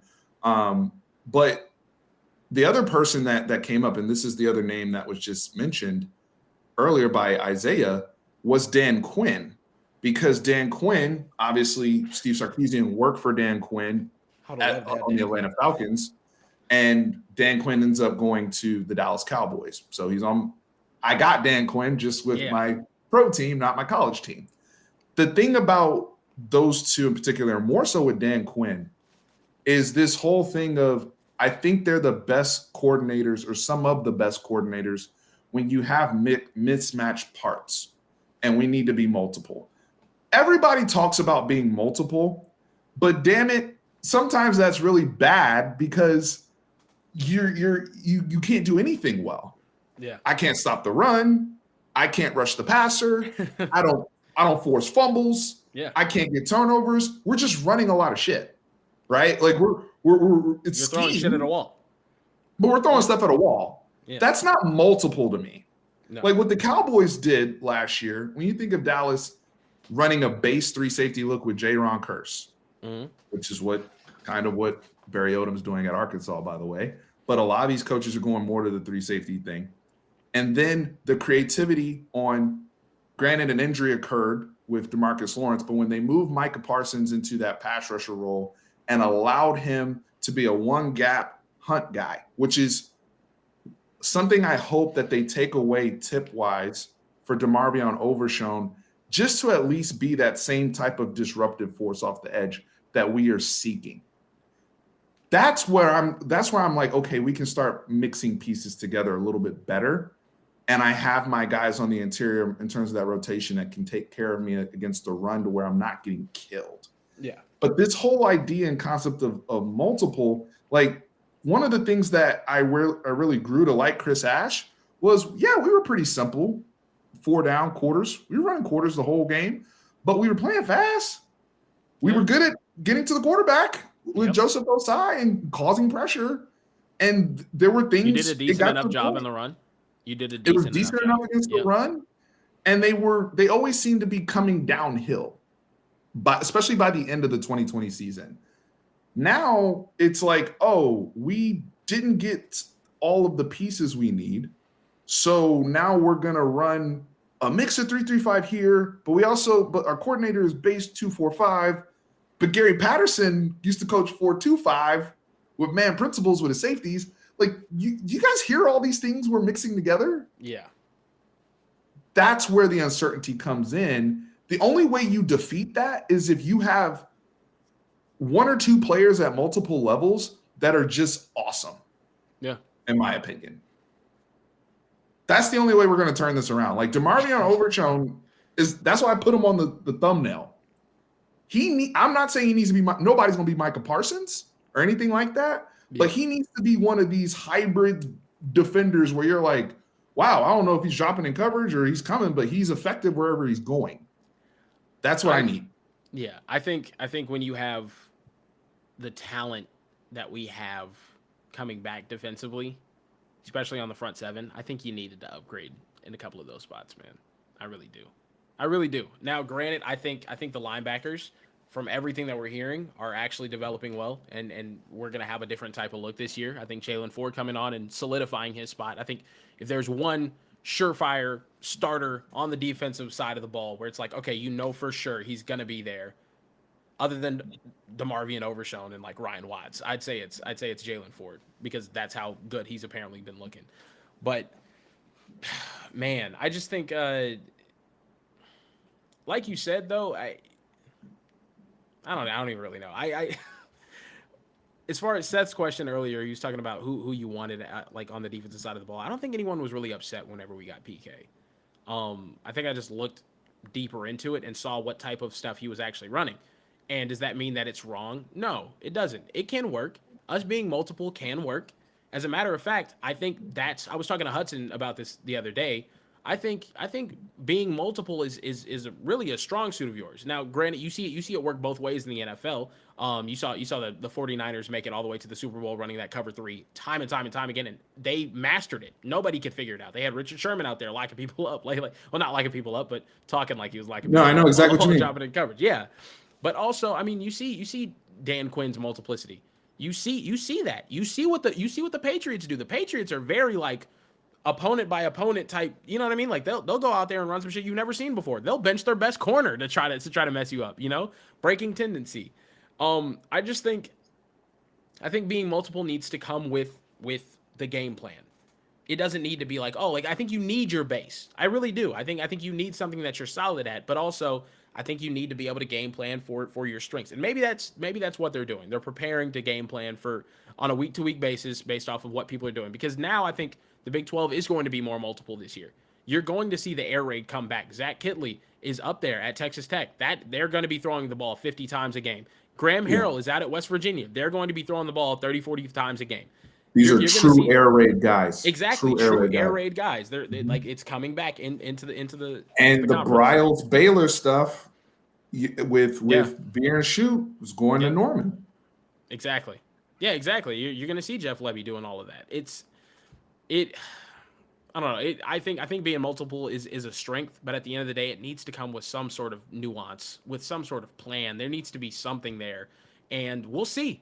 We'll see what happens. I think a lot of people are hyped up that Gary Patterson's there, but at the end of the day, man, if this defense goes out there and struggles again, I don't know if the answer is on campus. I don't. So Michael, yes, every defense gives up, chunks in big games, unless you're all time like Georgia last year, right? And even they got tagged in the SEC championship game. ACL. But how you analyze defense in 2022, I think we're all still learning how to really analyze defense. But I think what we do know, like, what are the things we can agree on, right? Third down defense, Yep.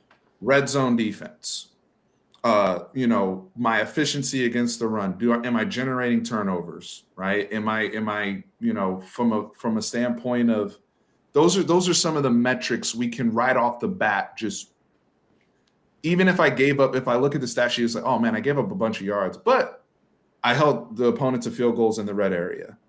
Oh, I forced a couple turnovers. Oh, we were able to get some disruption and throw the timing off. One of the things that Steve Sarkisian talks about all the time. Oh, have I reduced big plays?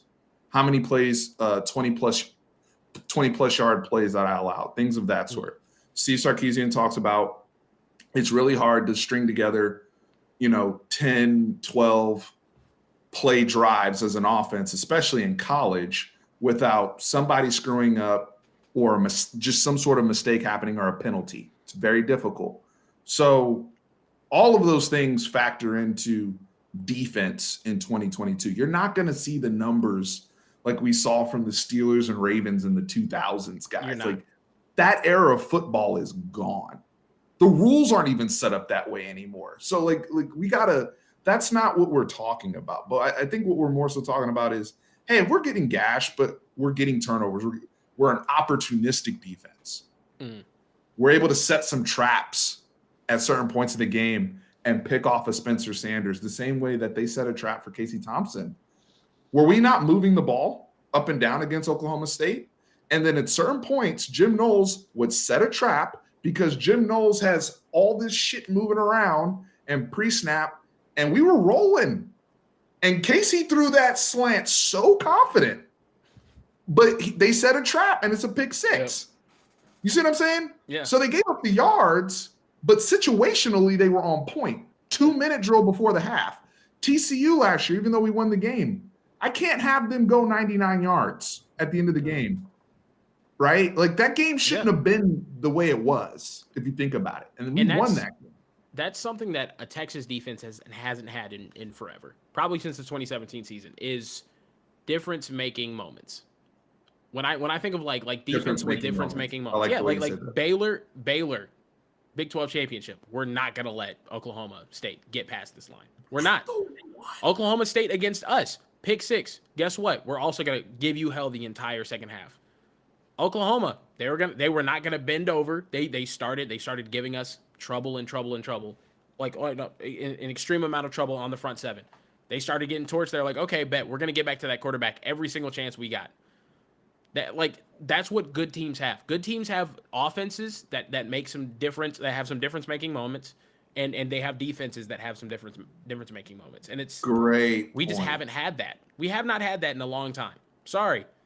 We were supposed to have that a couple of times. I mean, we're like, oh, you get a pick here or there. And it's like, okay, cool. Like a good team would have capitalized off of like BJ Foster's pick against like Arkansas a little bit more. Like I think we actually ended up scoring off of that. But good God, like in a moment where we need it, has our defense really stepped up and been like, okay, we're going to give that to you? Not since 2017, I don't think. I would argue we had – this is going to sound terrible. I would argue Jeff Banks and his punt block unit produced more, oh my God, difference-making plays last year than the actual defense did. Yes, 100%. Sorry. Special teams. Like, just what Jeff Banks was doing when he figured out how to use Keelan Robinson off the edge, that alone, those were – blocking a punt is huge, right? And so those were our game difference-making plays. Yeah. Guys, now I will say this, because I know we got some Alabama people in here too.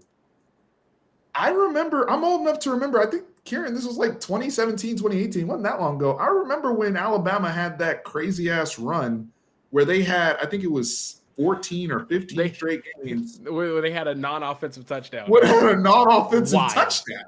Wild. Are you kidding me? Wild. So, I mean, that's when we're talking about difference-making plays. The Dallas Cowboys last year, everybody beats on Trayvon Diggs about the interceptions. Yep. I mean, but we were Cowboys fans. Those changed the game. And some of those went for touchdowns. And you're able to blow people out. instead of because that breaks will, bro. Like the Josh Thompson pick six on Tyler Shuck in that game. That's when we actually blew the game open. Was on the pick six, right? We need more of those type of moments to start blowing things open. You get a pick, and next thing you know, you see the Mullet and Bijan and Xavier running out there to go put points on the board because they're getting extra possessions. That's what we're talking about. Yeah. I don't expect them to consistently be gangbusters and communicate everything cleaned up in year two. I don't. That's unrealistic. But we got to be more disruptive. It's. When's the last time you could say we had? Thank you, nerds. Thank you for the donation. I appreciate it. It was 2016. Yeah. Okay, I knew it was one of those years where they had how many? Can y'all tell me how many straight games it was? Like where the number ended up with the non-offensive touchdowns? That's one of the craziest things I've ever seen in the sport. By the way, that's yeah. I don't know how you. I don't even know how you begin to do some stuff like that. That's not getting broken. Yeah, no. By the way, guys, College Football Nerds put out their Texas preview. Go check that out. Their Texas preview's out. They said Ohio State preview's dropping tomorrow, from what I saw. So they're the best in the business in terms of analytics, really getting into all angles of the game. So appreciate the nerds in here. Jan said it was 8 straight games. That's more than half a season. Damn. That's crazy, though. Touchdowns. JR said D tackle. D tackle's pissing him off.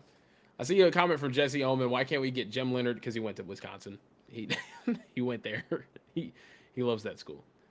Yeah, that's home for him. He's probably in line Jim to Leonard's be the probably next head coach there. That's what I was gonna say. He's probably gonna be a head coach there. Yeah.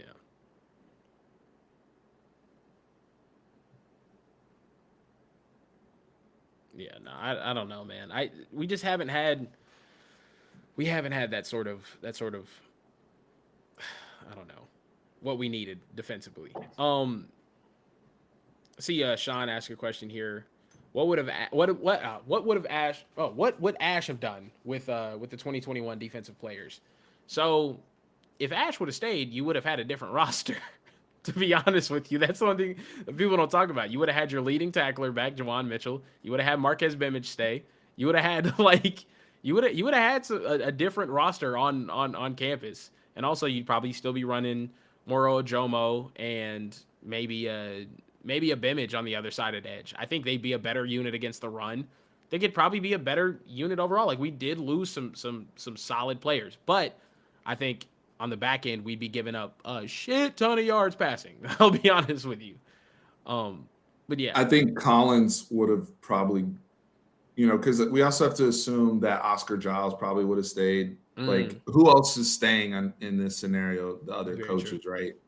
And, Alfred Collins was really making strides at the end of his freshman year, especially the Colorado game. You saw that was like, wow, like y'all see what it's like when you get your hands on the football and you can cause an avalanche, because they caused an avalanche to Colorado, collectively. I know Bijan was going crazy. I know Casey came in and was fireworks, but it was a collective team thing that caused that. And I just, it would have been a different look under Ash for sure.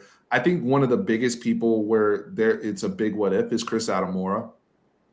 Oh gosh. Who it's quite sad in my opinion, and that's the kind of the crappy thing about college football sometimes, is when a kid has to change his body to fit a role, and he does it and he's great at that role, and then that coach is gone, and now it's like, hey, that's not what we're looking for from that same position. We're actually looking for something completely different, and he wasn't able to reroute, Adamora, that is, to more of a traditional safety role or play field safety or boundary or anything, and then he tries to lose the weight, and he really didn't play for us last year. You're doing too much with someone's body there. You're doing too much. You're gonna have him come in at 195, balloon up to 214, and then try to tell him that he needs to get back down to 200 in order to play a position. Like, That's and what then he happened. loses out. Yeah, and he loses the competition because he's not athletic enough to play in that. Like, no, it's not gonna work. Shout out to Texas Transplant, another $20 super chat, man. Yeah, thank you. Thank you. Thank you. No, we appreciate it. But that's also why Sark is really doing the best he can Mm. to stick with to stick with the continuity of the staff too. So that these people, I mean, I would like to, I know they, we here comes the pick the school conversation. So let's have it. Hey, you're supposed to pick the school, not the coach. Pick the school, not the coach. We get Yeah. that. And coaches are going to get promoted and all sorts I of don't things. get it. I don't get it.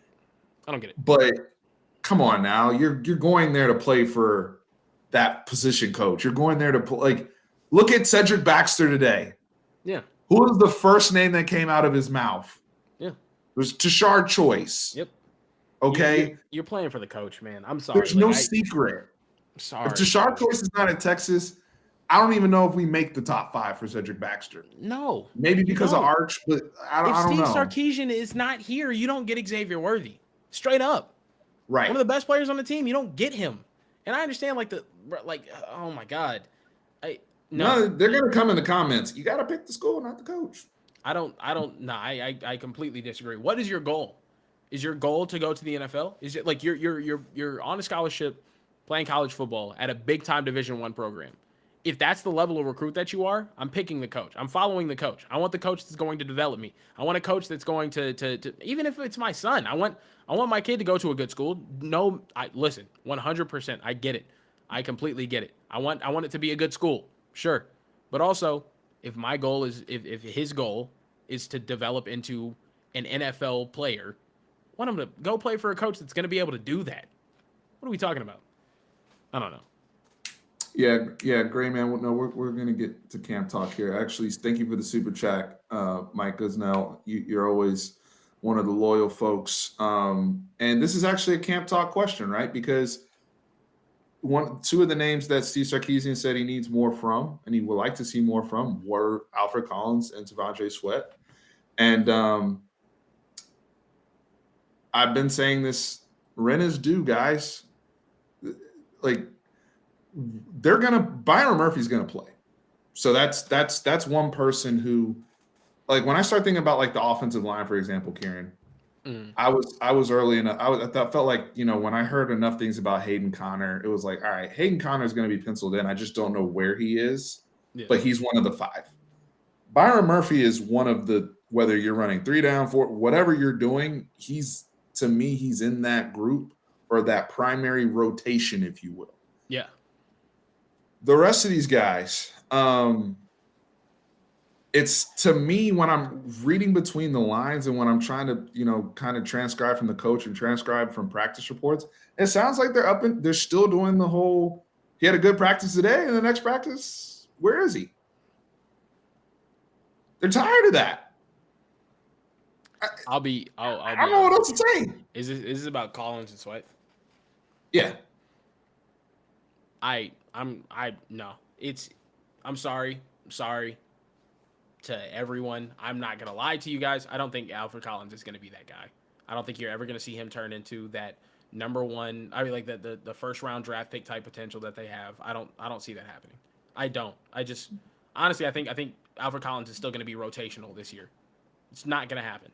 It's not going to happen for him. The fact that he's not breaking out, the fact that we're not hearing his name, the fact that it seems like we're struggling to get him motivated. I don't see it happening. I don't know. I think if he wants it, he can go get it. I think he has all the talent in the world. I don't know if he wants it. There shouldn't be a discussion about Alfred Collins in year 3 not starting. There shouldn't be. No, he should be. That shouldn't even be a thought in everybody's head. Yeah, no. He should be one of the top 5 players on the team. No, exactly. We should be talking about him in the same way that you're talking about Bijan Robinson's going to break that streak of first-round draft picks. We should be having him in the same conversation, but we're not. We're not. We're sitting here asking if Alfred Collins is going to start in August in year 3.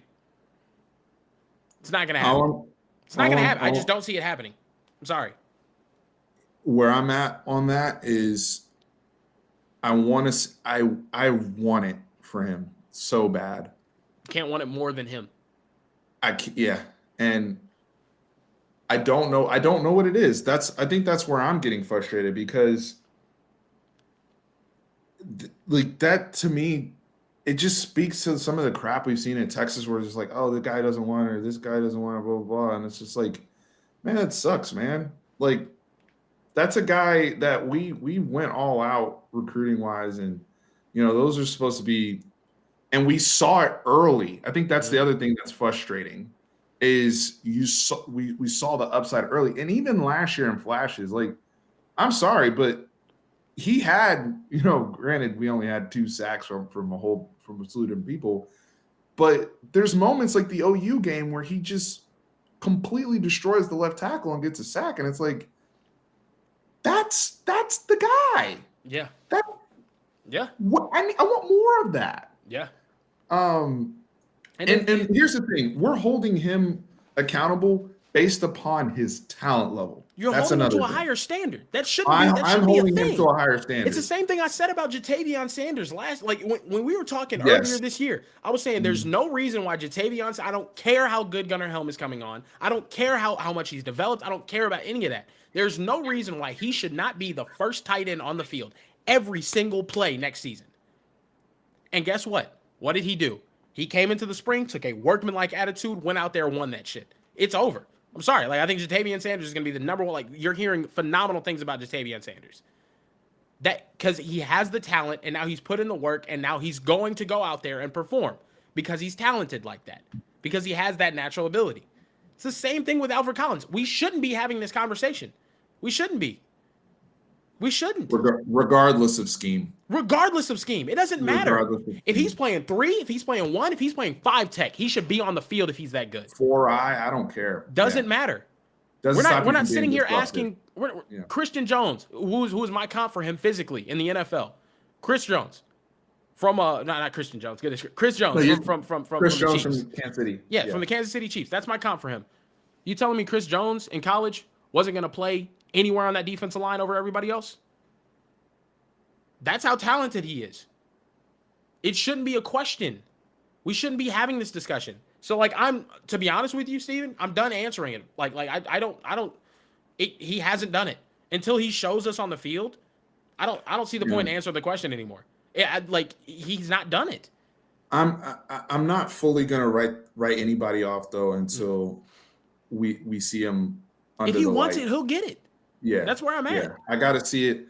I gotta see under the lights because if the brother gets in against in the Bama game and he plays a minimal amount of snaps, but I feel his presence and I'm seeing him, then we need to have a different conversation because then there's something else going on. But I don't want my most talented people where I don't even feel you or see you, and it doesn't have to be stats. It's not just stats, guys. It's not the sack number was terrible. Ben Davis shouldn't lead our team in sacks with 2.5 sacks. That's not even my freaking point. Joseph Osai was All-American. I only had 6 sacks. But the thing was, his pressure rate was unbelievable. Wild. His pressure, he made everybody else around him was able to eat because he was able to beat his man so consistently. And the other thing that you started to notice with Joseph Osai was offenses were starting to, people start moving the pocket, right? Now I'm dictating what plays you're calling. That's when it gets really fun, right? And so, Georgia guys, you got the Georgia people in here. The only people that had stats out the ass like that was Nakobe Dean. Everybody else had, we talk about Trayvon Walker, who's the number 1 pick. Yep. Right? He didn't have all these sacks or whatever, but you look at his tape, he is disruptive as hell. Yeah. He's wreaking havoc every time he's in there. And then you see him in the Hall of Fame game, he gets a sack right away. But the point is the disruption. Are you causing chaos? If you're a DB, are you causing confusion? Let's talk about the DBs. Yeah. Um, Well, I wanted to make one more oh, point go too. ahead. I'm not Go trying. I'm ahead. not trying to go off. I want to make it very clear. I'm not trying to go off on anyone. I believe Alfred Collins has all the talent in the world. I just think he needs to do better. He needs to work harder. He needs to go out there and win that job because he has all the ability and all the capability to. You know. I'm gonna say the same thing about Keandre Coburn as well. I'm sorry. I love Byron Murphy. I love the dog that Byron Murphy has. Byron Murphy has every physical disadvantage going up against against Keandre Coburn. Keandre Coburn in his 5th year on campus has every physical advantage over Byron Murphy, and it's looking like Byron Murphy's going to end up starting over him. To me, we shouldn't be asking the question, why isn't this guy doing that when they're getting beat out? We need to start accepting things for what we're seeing them as. If he's behind, it's because he's not doing enough. That's actually one thing that I will credit. I think it was Todd Orlando whenever he got in, and Malik Jefferson wasn't doing the shit that he was supposed to. Or it might have been the year before. They benched his ass. All right, cool. You don't want to play up to the level that you should be? Cool. Sit They on that did bench. bench Malik Sit on that early. bench. Was it the first year or was it this? It was No, I maybe forgot. I forgot what no, year. It might have been the maybe first year of Todd Orlando, or it was like the year before. I think it was the last year when um oh when Charlie had to take over and Brian John Marie and all those Yeah. guys after Vance Bedford got let go. I Yeah. think that's when they did it because 2017 that was Malik's USC game and Malik was unbelievable Yeah. in the USC game. Yeah. Him and Gary Johnson where they were just but the Yeah, thing no, it with wasn't the 2017. It had to have been 2016 or something like that. No, that was his freshman season. because 2017 he won he was co-Big 12 Defensive Player of the Year. Yeah. When did he go to the And then draft? went- 2018 and then or 2019? it had to have been 2018. Like was he in the 2019 draft? I think Malik was 2018 draft because he came in 2015. So 2015, 2016, 2017. I think he only played 1 year in that, and that's when he won. Yeah. Yeah, because he sat out the Colorado game. I forgot, but they benched him when they should have. And that was essentially my main point. If Keandre Coburn doesn't beat out Byron Murphy, I think we need to stop asking ourselves, oh, why isn't Keandre Coburn Keandre Coburn what? Like, no, he's not putting the work. It's clear. It's clear. There's only one way that someone less talented than you ends up starting over you. Mm-hmm. It's because they put in the work. Malik Jefferson definitely played for Todd Orlando the very first year. That's a fact because Gary Johnson was here, and they were the ones that brought in Gary Johnson. That was the year when Malik was just flying through the A gap and blowing people up. Like it was no more messing around. He was taking straight angles and just flying. So, But yeah, you said let's go to the secondary. So just curious, the super chat here. Just curious. I know y'all busy checking in. Thank you, Transplant. Man, we appreciate it, bro. We appreciate it, man. This is, I know it's, every dollar out here matters to everybody, but I really appreciate it, and it does help the channel. Casey Thompson, an upgrade to Adrian Martinez for Nebraska. Oh, you're a Nebraska. Okay. I think Casey Thompson is going to do well there. Now here's the thing.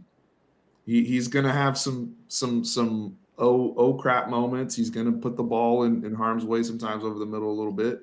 But I think you're going to get better quarterback play than what you've had in a long time. You guys have had some bad quarterback play. He's also going to a terrible offensive line as well. Yeah. Well, he's used to playing behind bad offensive line. He got a whole year of practice. As long as his thumb stays all right. Hey, he looked to be all right behind a terrible offensive line. So yeah. Good God. But hey, we're not waiting on these. But that's the common theme throughout the defense. We talk about the defensive line. If you're not with the program at this point, I'm sorry. It's same thing with the youth movement on the offensive line. I'm not waiting for you guys anymore. At least at linebacker, I feel like, okay, that's why I'm not spending too much time with concern, because at linebacker, you have Jalen Ford they feel good about. They feel like he's there. And then you have DTD, who's, very seasoned linebacker coming from the FCS level that was an All-American. And should be able to do the role that we are asking him to do so that Overshown can just hunt. Now, the DBs, I want to get to the DBs, Kieran. Why, if Jahdae Barron is our best defensive back, which is what I've consistently heard. Yeah. Granted, he hasn't played the same amount of snaps as everybody else, but if you look at his snap efficiency, he's also graded out the best. It's not even about the snap efficiency. It's just I haven't seen him cooked as much as I've seen everybody else in the secondary get cooked. Yeah, he's been cooked the least. Yeah, he's been cooked the least. I don't need to see He's it been that much. cooked I the just least. need to know. I've seen a whole lot more people get cooked more in less snaps. But, Okay, but if Jahdae Barron's the best guy, then how come? Why does he only have to play nickel? Like, I don't want to end up in the situation I ended up last year where we took a Cook out to bring Ovi in to plug a hole, but now I'm losing my best DB. Like, do I have to be Watts and Jameson the whole time, even if I'm going, heavy? Yeah. Well, Shouldn't actually, Barron stay on the field? Fun little thing. I was listening to Texas Homer's video earlier with Paul Wadlington. Sorry about that. Oh, Homer's in here right now too. Yeah, Homer's in here right now. I was watching his video earlier, and he was saying, essentially, like, you're putting Jahdae Barron out there at nickel to take away the easy stuff. He's your best coverage guy. You take away the easy stuff. You make them work a little bit harder to get to other spots. Although I do agree with that point, I see exactly what he's saying, and I think in this league, it's a phenomenal take. My problem is, yes, you're going to be able to take away that easier stuff. It's going to be harder, right? But also, do you have anybody dependable on the outside? Like, i.e., like Deshaun Jameson on the field side, to really just not let the hard stuff that's supposed to be hard be easier? I don't know if that makes sense, but like it seems like the more difficult stuff out there is going to be easier for these teams to hit on if Jahdae Barron isn't playing at that field corner spot. Me personally, that's what I want. That's honestly what I want. I think you've got bodies to throw at that nickel spot. If you got Keaton Crawford, if he ends up not getting that field safety spot, you got Jalen Gilbo, who's been moved into that nickel spot. I need to see what happens. Like I'm sorry. Like I don't know. Oh wow, that's even worse. What Texas Homer just said. Ryan Watts comes off the field when we get out of nickel. Coming off the field. I'll be right back.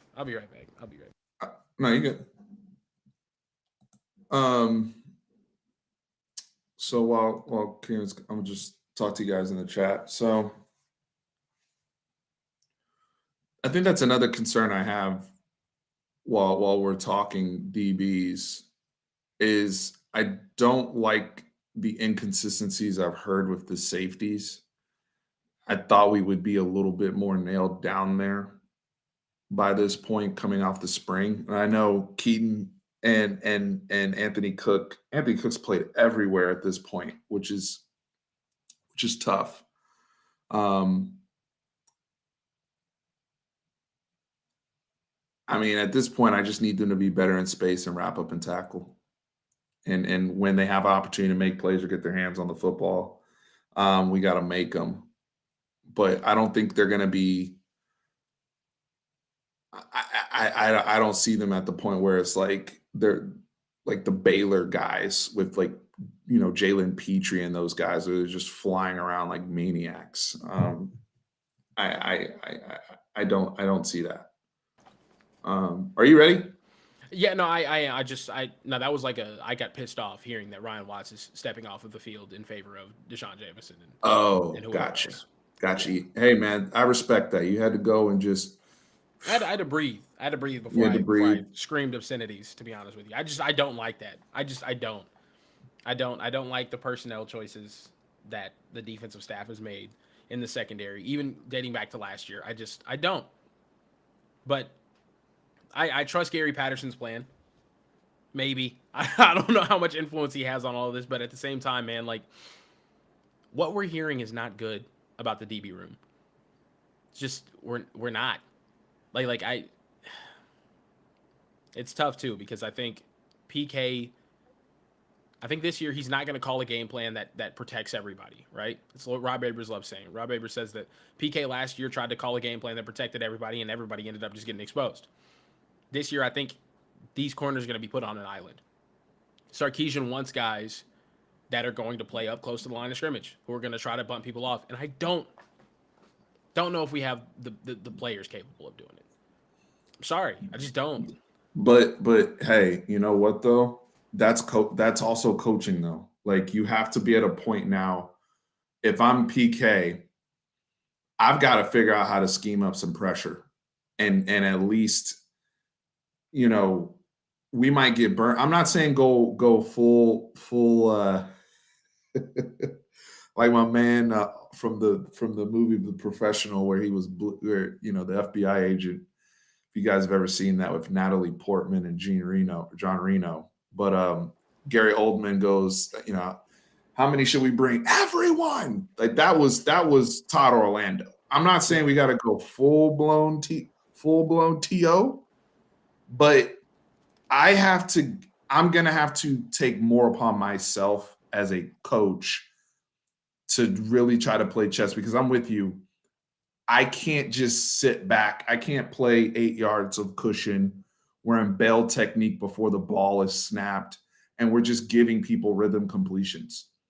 In college, in the NFL, you can't hide for sure, right? Because the quarterbacks are too good.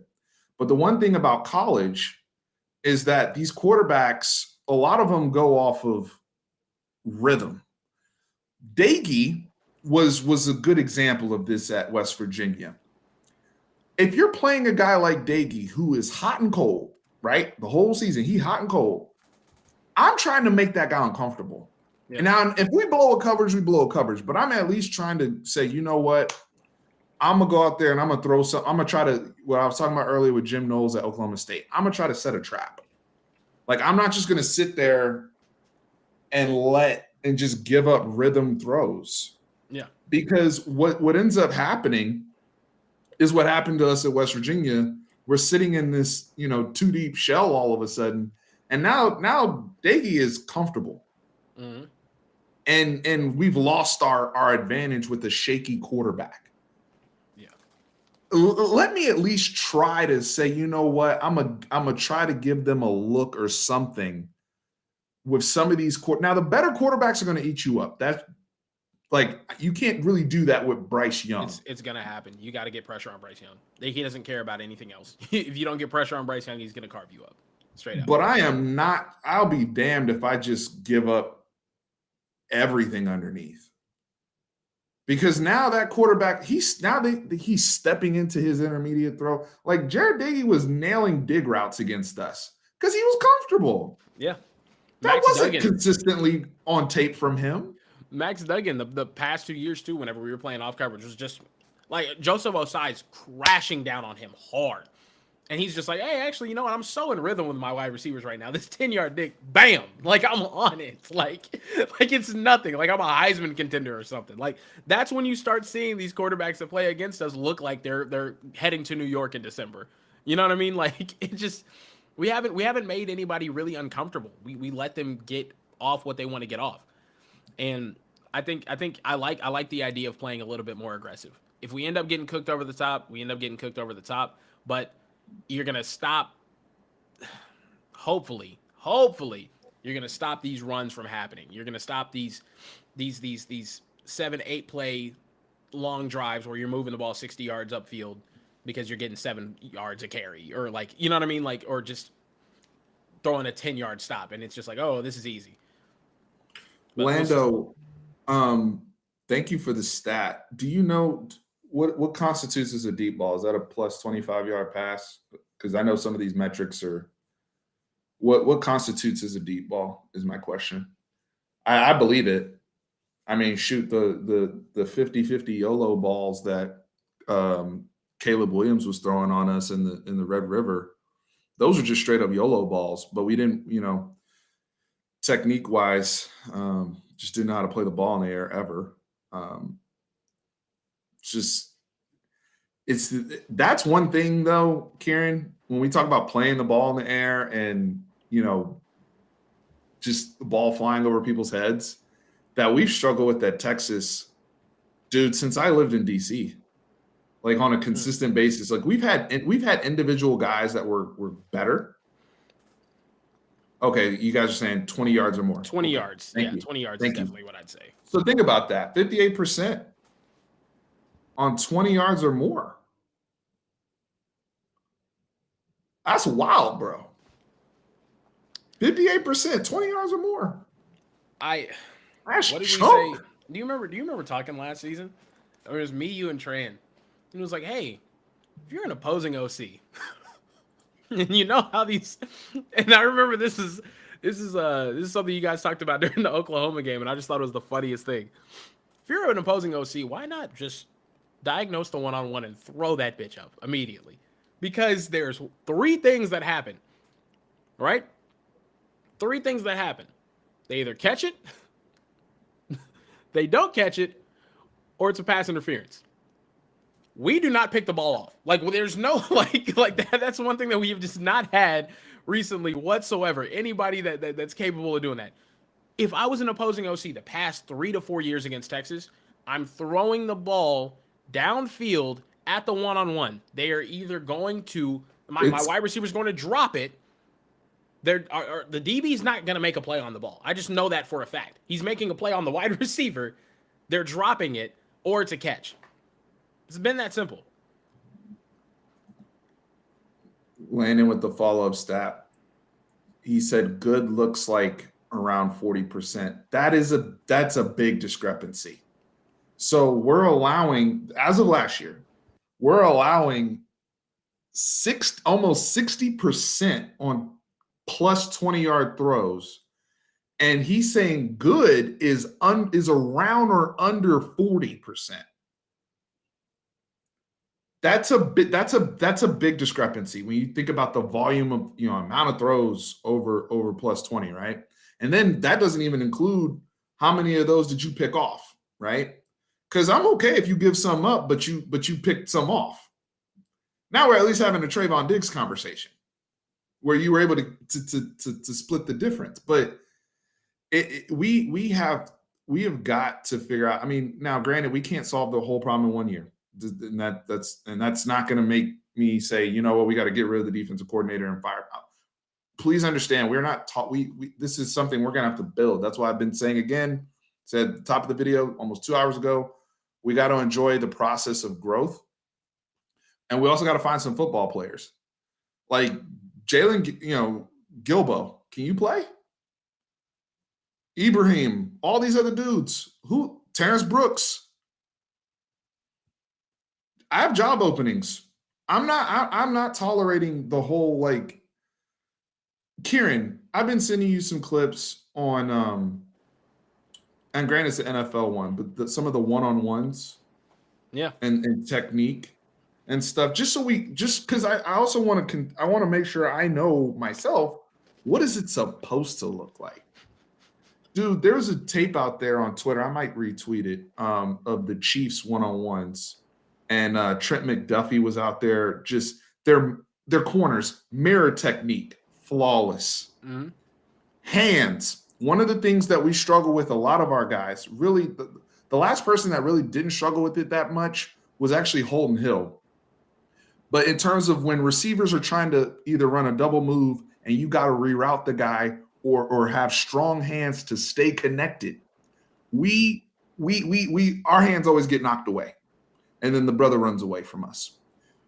Our guys have to be stronger also at the line of scrimmage, stronger staying connected, not getting grabbing jersey and holding, but y'all know what I'm talking about. Do you have a jab technique?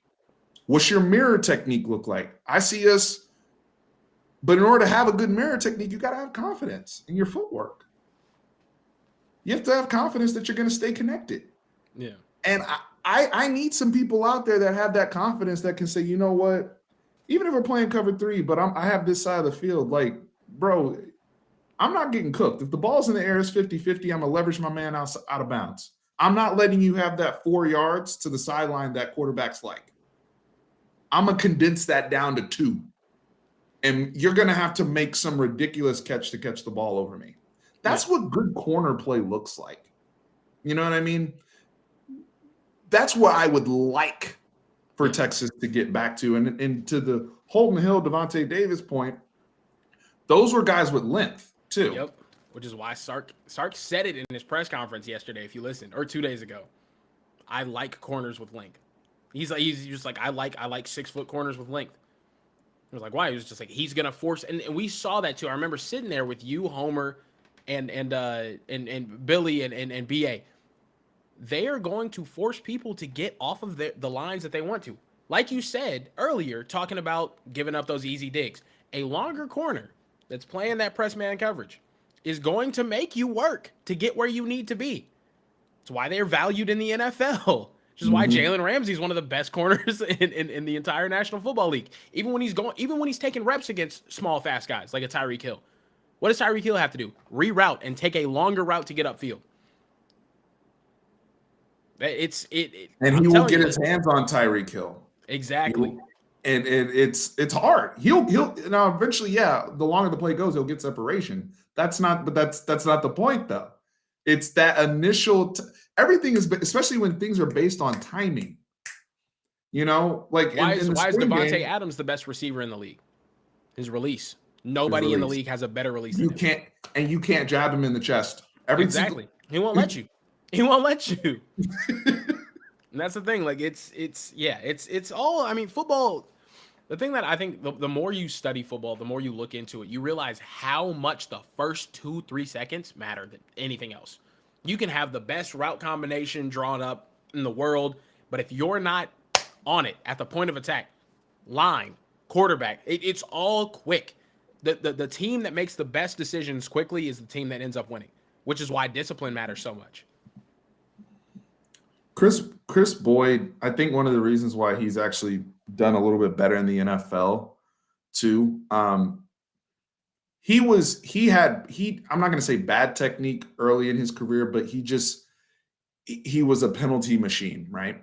And so I think one of the things that happened with him, I'll be honest with you, I think he got a reputation, and you don't want that as a corner.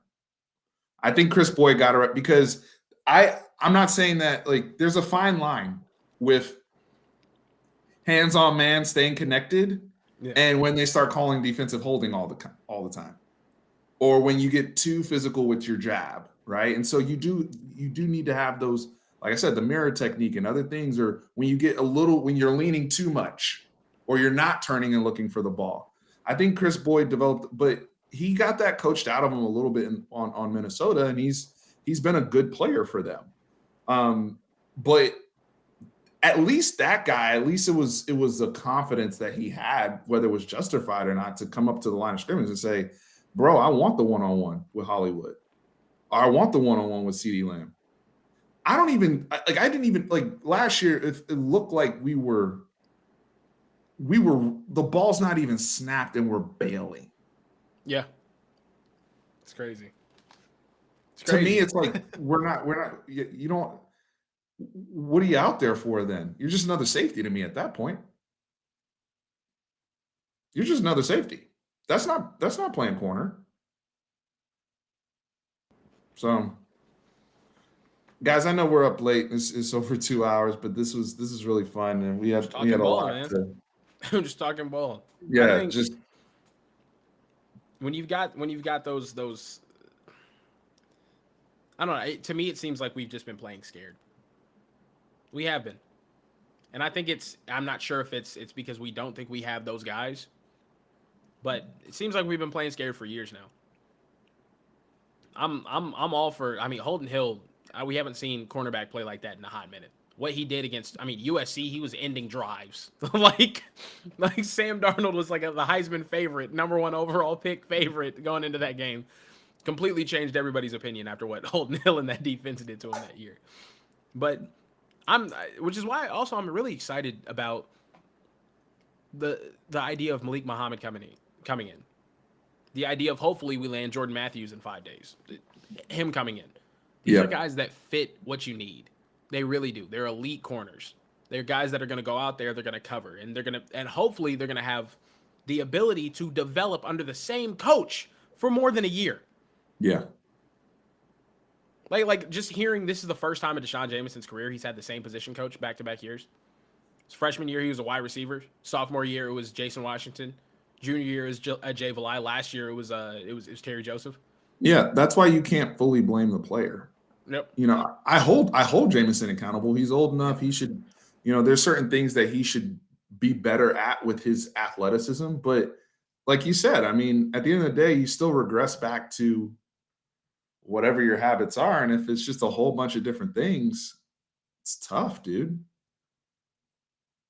And I think that's why this staff is at a crossroads with, yeah, we want to coach guys up. We want, we want everybody to have an opportunity, but at the same token, it's like the more we kind of reset with all of our guys under one line of thinking, under one, philosophical point, Texas just has to have the patience really as a program to let things settle and get into that point of doing it. Because even under the previous coaching regimes, we still had too much turnover, even under the head coach.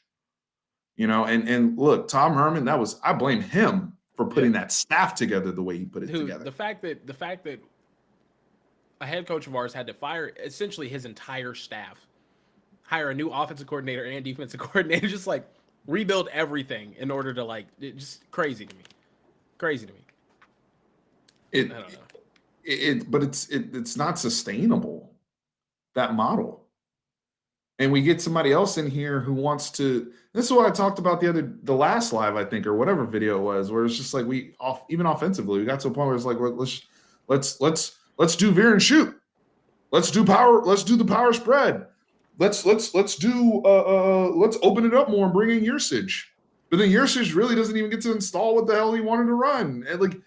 And now we're doing like it's like, dude, y'all are throwing just everything out there. It's craziness. Yeah. I don't know. I just want the right combination of guys out there. I think I have a 5 in my mind that gives us the highest upside, but we'll see. I don't know.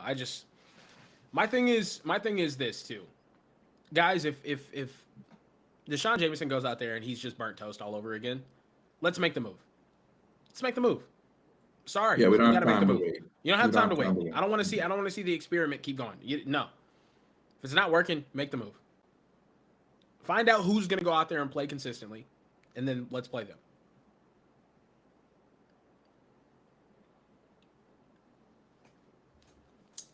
I said this is what we were talking about at the beginning of the defensive conversation, guys. What are the defensive metrics we agree on? Right? Third down defense. Red area defense. 2 minute. Hell, if we're in the lead, 4 minute. People have, if we're in the lead and we don't allow a 99-yard drive to TCU. You're able to get off the field. You're able to figure. Now, granted, look, fatigue factors in. People get tired. Blah blah blah. We should have a little bit better depth this year, to where that can't always be fully the excuse, like it was last year. But at the same token, there's certain metrics you have to hit in 2022 to be considered a great defense or a good defense. Yep. It's not the yards game. Yards are so weird and stuff. And special teams can help you too, right? Because there's so much hidden yardage in special teams, which is sad because we wasted a really good punt block unit last year. Phenomenal. I don't. Hey, we're gonna be. Hey, you got Brennan Thompson. Hey, you got Brennan Thompson, and you got Keelan Robinson. Good luck. Send one of them back there to return. We're gonna block some punts, man. We're blocking punts, bro. Hey, that's one thing I feel good about. That's one thing I really, really feel good about. The kicking situation. I know we haven't touched on that too much. Look, I think I talked about this on the last video with Tran. Have they been reporting? Do they even talk about how I guess they can't really metric the kickers like they do in the NFL yet.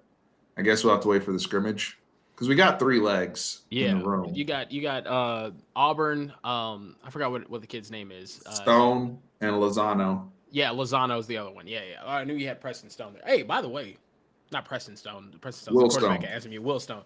By the way, you guys seen Will Stone? Brother is cut. Brother, I'm like, damn. Brother's more cut than Jaron Thompson, who plays DB. I'm being straight up. Like Will Stone's like his Oh, all damn, his all pictures go like damn, this. dog. No, Well, I think that's just Jaron Thompson's build. But like, did yeah, you like have to? Bug didn't need to catch a straight though. no, Bugs looking good. I'm sure. But like, what I'm saying is Will Stone is just. I was thinking of a DB, any DB. What freaking Will Stone is cut up, man. I saw that. I was like, damn. But yeah, I think we'll see what happens with the kicker position. I think everybody kind of knows that Pearson's going to end up being our punter. But hey, I don't know. I don't know. It's such a weird thing because we take good kickers for granted, and then they leave, and we're like, damn. Yeah. We got Trent Domingue. You know what I mean? Like, you know, but like, you know, I don't know. It's man, we'll see. We'll see what happens. I think Will Stone will end up getting that job. Auburn looks amazing too. I honestly didn't think either of them looked too bad at the spring game, to be honest with you. I know Will Stone wasn't there because he wasn't enrolled yet, but My issue. So here's my issue. So this is the thing, right? And we're seeing this happen with the Cowboys camp. For me, with my field goal kickers, it's pressure. How do you handle the pressure? yeah. Brett Auburn looked fine in the spring until the last kick, which was like what? How long was that kick? It wasn't a 50. It was like 40, 45 yards. I don't remember how long it was. When they're like, hey, we're going to put you through this exercise to kick. This is the game-winning attempt, right? Yeah. That's when it's like, all right, boom, shank, misses the kick. That's one thing. However you felt about Cameron Dicker had the opposite problem, where he would just not pay attention or focus and keep his head down sometimes. Second quarter 35-yarder, I don't know if Cameron Dicker. Yeah, second quarter 35-yarder, Cameron Dicker might, he might lift his head up a little bit and then the ball sails. Yeah, but in the fourth quarter, when the game's on the line, I've said this before, the only clutch kick that Cameron Dicker has ever missed in his entire career at Texas, all 4 years, was the 57-yarder at the end of the game against Iowa State, which shouldn't have been a 57-yarder because we ended up taking a bad sack. And he almost made that. Yeah, he almost made that in bad conditions. Made that kick. In terrible conditions too. No, like that's the only thing you can really hold against Cameron Dicker when it comes to be like he always showed up. Like, people forget he hit the game winner against Kansas, game winner against Oklahoma. Put games away before. Like he's solid. He's every time you needed it down the stretch to tie up the game on an extra point. I know Texas fans take that one extremely seriously. You know what I mean? Like, we're not the Nick Rose days scarred us. We're just like, hey, we tied the game up, but can we really? You know what I mean? It's wild because for every other fan base, it's like, oh yeah, okay, we're cool, we're tied. They can even like go take a piss break, do anything like that. For us, it's like, please, don't Nick Rose it, please. For those of you guys who follow me on Twitter, speaking of the Nick Rose, shout out to Nick Rose. He got some NFL kicking in because he did have a boot. Nicky had a boot. He just, again, pressure. That moment where we need you to make an 18-yard kick, all of a sudden that thing went and hit the band, right? And so the thing too, though, with what I wanted to bring, if you follow me on Twitter, I put a clip of Jacksonville, New Orleans from like 2003 or whatever with Aaron Brooks at QB, and they do a miracle like 80-yard play, laterals, and they get a touchdown to make it 20-19, and John Carney comes in and shanks the kick and the season's over. So kicking, it's one of those things where you can't take that for granted. And for me, I never really think about kicking like in the spring, but like as we're getting closer to the season, I'm like, ooh, it's more uncertainty. I know these guys have, the ability to kick the ball far, and they have, it seems like we have multiple guys that can hit from 50, but who can kick under certain weather conditions? Who can kick with the game on the line, 100,000 people screaming at you, the whole team looking at you. Those are moments where it's just like it's not about how your ability. It's about your ability to handle yourself and measure yourself and execute those kicks. So college kickers, man, that's why it's a thing. College kickers. See Alabama, Auburn, some of the most classic games. How many game? Remember back in the day, how many times the Florida State and Miami games, wide left, wide right two, whatever it was, wide left or wide right. Like every single time they end up in a scenario where they're all makeable kicks and boom. So it's 100% a mentality. Anything else y'all want to touch on before we log off? Man, Gerard Hurd, man, he was, oh man, Kieran, those are those moments where you thought we had that guy, man. I mean, For one night.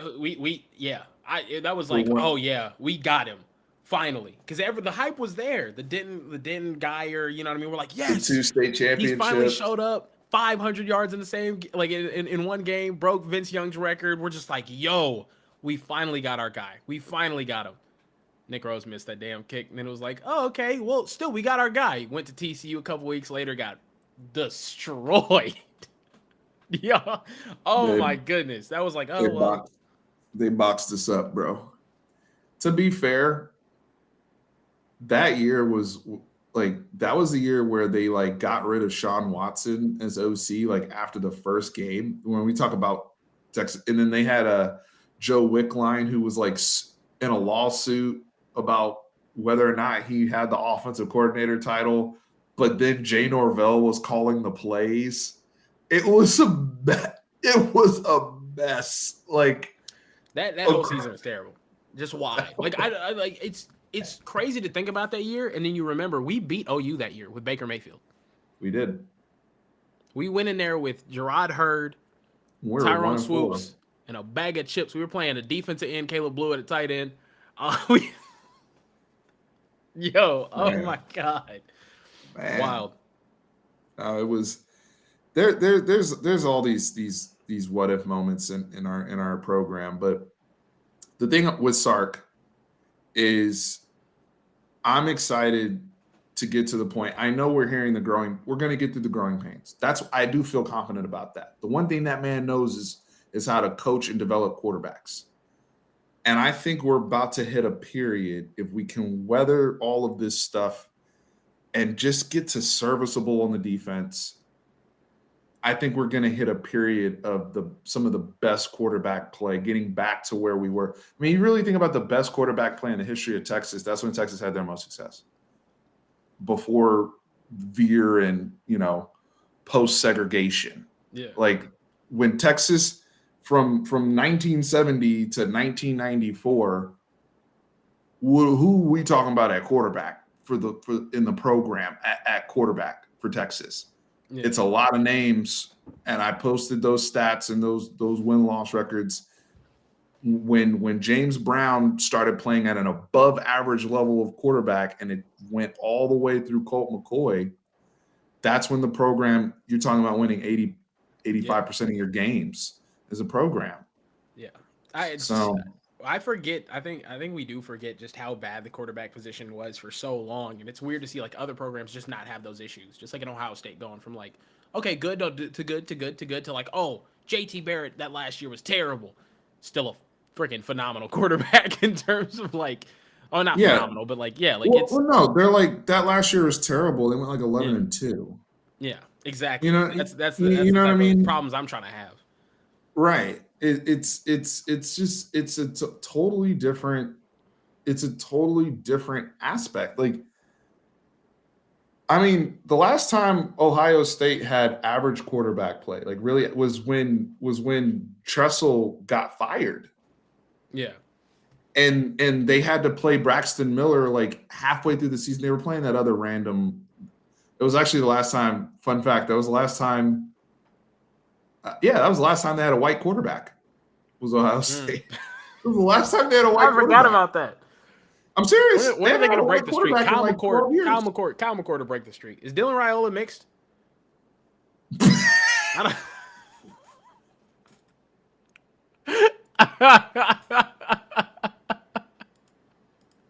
I gotta find out.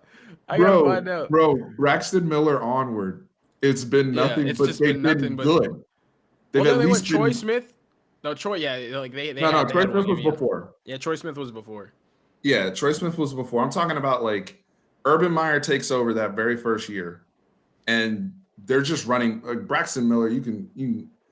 I mean, he was basically like Pat White again, right? Like just going crazy.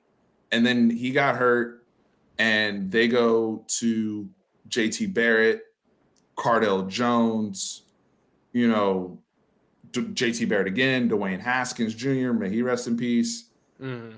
over to Justin Fields, over to CJ Stroud. That's their last 10, 12 years of quarterback play. And the 1 year where they had that 6-6, the year before, the person that was the quarterback when they were in the Sugar Bowl was Terrell Pryor. So they like, I'm just saying, like the quarterback play really lines up. Yeah, no, with definitely. how consistent they've been. Very true.